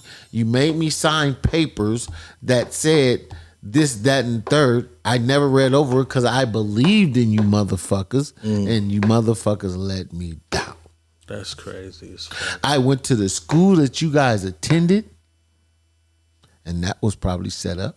They probably got paid by the colleges, all that was set up. Bro, he was the biggest fucking tackle for 10 years. He was the biggest paid tackle. The Ravens. He played for the Baltimore Ravens. The Ravens drafted him. Who else did he play for? I think he played for somebody else too. But yeah, man, they just robbed the kid. That's all. Cold game. Anything else you want to discuss, shout out, or mention before we get up out of here? I don't have really nothing else to discuss. What the fuck is the next holiday? It's August now. September. October. Halloween is the next Halloween. shit? Damn. We gotta these motherfuckers finally gave us a break. This holiday shit be back to back to back. We got a break till Halloween. You don't fuck with holidays, right? I don't know. Panthers. He's played for the Carolina Panthers. You don't. Listen though. Go ahead. You don't fuck with holidays. Labor Day, they said. You don't fuck Labor Day. Fuck Labor Day. Do you fuck with Halloween? No. So we can't get you to wear a costume on Halloween? I did that one time with my son. So he played for the Baltimore Ravens. What was your costume? I was Dr. Feelgood. So can we wear costumes? No. You're not fucking with the costume? Not at all. Damn, I gotta have a costume by myself in this motherfucker, man. Boss ain't fucking with the costume. He only played for 7 years. What was his last year? 2016 was his last year. Yeah, it's about time for that motherfucker. Baltimore Ravens. It's about time. I need 1 my year money. for Tennessee. I need my money. 1 year Carolina. But he made. Michael Seipert says, what do you think about Fresno State football this year? Trash. It's looking pretty good, Mike. I'm a Bulldog to the core. We looking all right. I can't wait to see what we do. I can't wait till they pull up and play UNLV because I will be there in Raiders Stadium. Because I'm not going to see the Raiders play anybody unless we pull up to play the Raiders. So that's when I get to go to Raider Stadium. When Fresno State comes to town, I go watch the Bulldogs. So man, I hope we looking good. We looking good. I hope we play as good as we look. You know what I'm saying? Walter Freeman says that nigga boss ain't no kind of fun. It's all right. I'm gonna wear something. I'm not wearing no motherfucker. Maybe I'll get a little lady guest to come in here and wear a little, you know what I'm saying? Fuck that. We'll have a little costume party without Boss in a costume. Boss will be Money Boss for Halloween. Not doing no costume shit. He'll be Money all that Boss. shit is all about money. It's all money. They ain't get no money from us. It's all money. You gonna buy a costume? What if we just cut holes in sheets and we go? We make costumes. What if we have Pamela Lilly make our costumes? Okay, even if she That makes nigga said even Farrakhan do Halloween. Don't you lie on Farrakhan. That nigga said Farrakhan do a Halloween speech. Don't you lie on Farrakhan.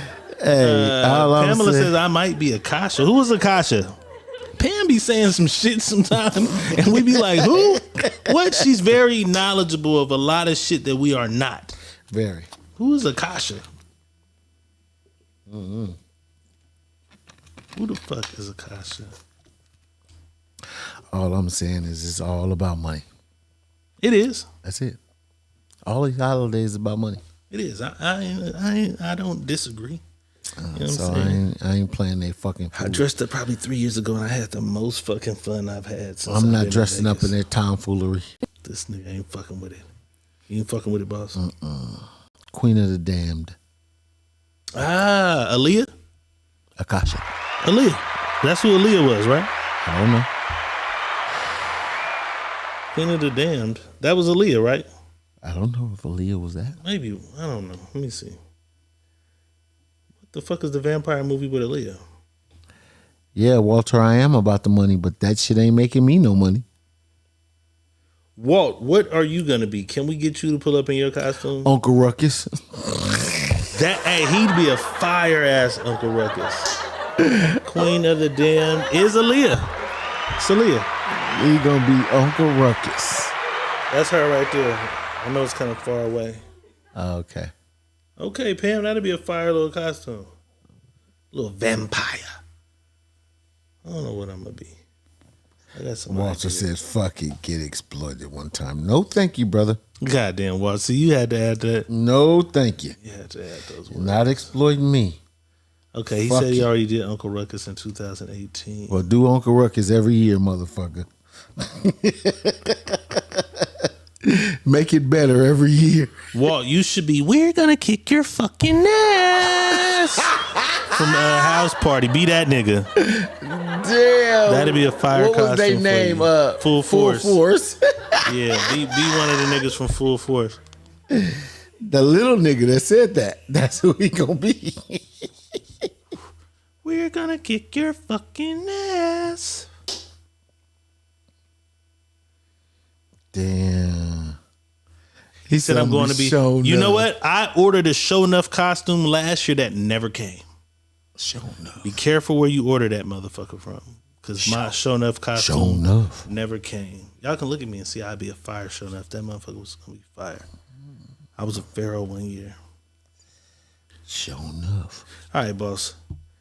Give these motherfuckers some positive or negative words of encouragement. I can't give you nothing negative because I'm not, my aura doesn't allow the negativity right now. Okay. So I have to give them something positive. Don't give it to them. Sock it to them.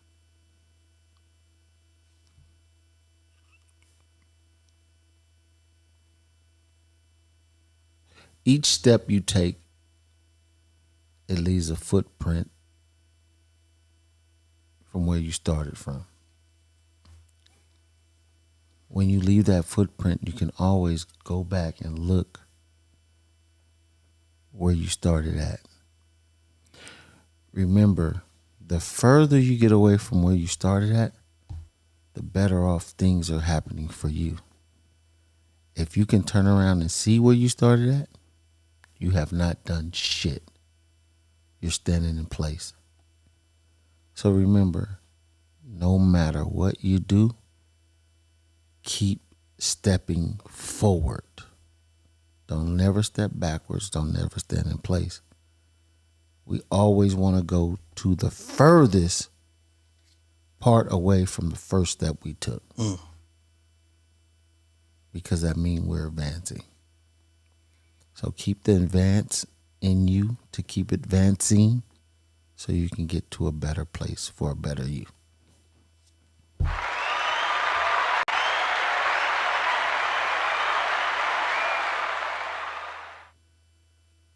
It's big. And we'll leave it on that note. I ain't got nothing else to add to that. I ain't going to insult y'all after that or nothing. We're going to leave it on that motherfucking note. This has been the Secret Menu motherfucking podcast. O'Reilly came in the door late. What up, brother? O'Reilly, what's happening, my brother? You heard me? Red HBIC says some of us needs to hear that. You heard Keep me? stepping, sis. You heard me? Keep stepping. Shit, we rolling. We'll be back Wednesday. Wednesday, people. We'll be back Wednesday.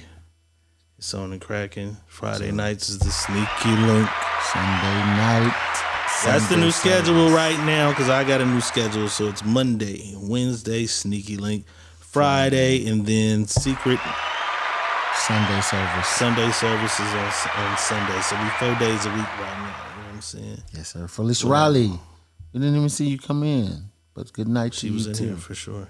That's what's up. We appreciate you guys, for real. Y'all don't know how much love and appreciation that we have for you guys that's been here with us from day one, and those that just came in and started understanding what's going on over here.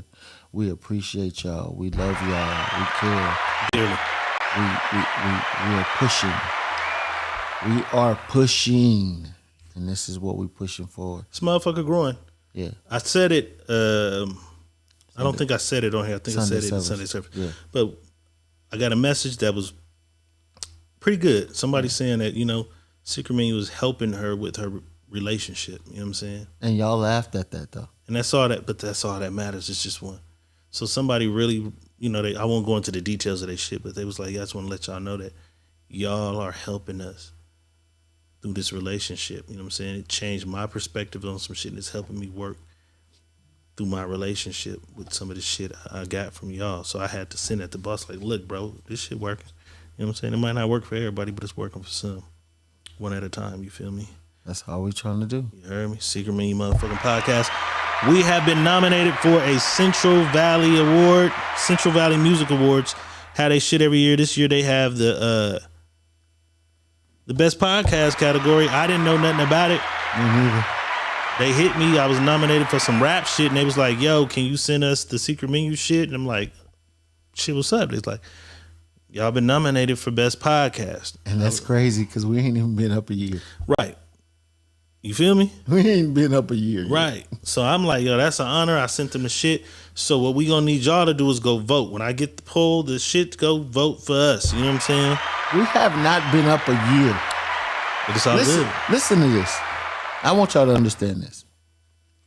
We sit on here and do this podcast with y'all, and we on here for 3 hours. 3. Sometimes we've been on here 6 hours. We got a show that was 6 hours long. And I'm looking at him like, we're not going to cut this. Right? Now, I want y'all to go back and look how we get through 106 episodes. Right. 107 now. 107 episodes under 12 months. That's how dedicated we are to y'all. That's big. Think about that. That's big.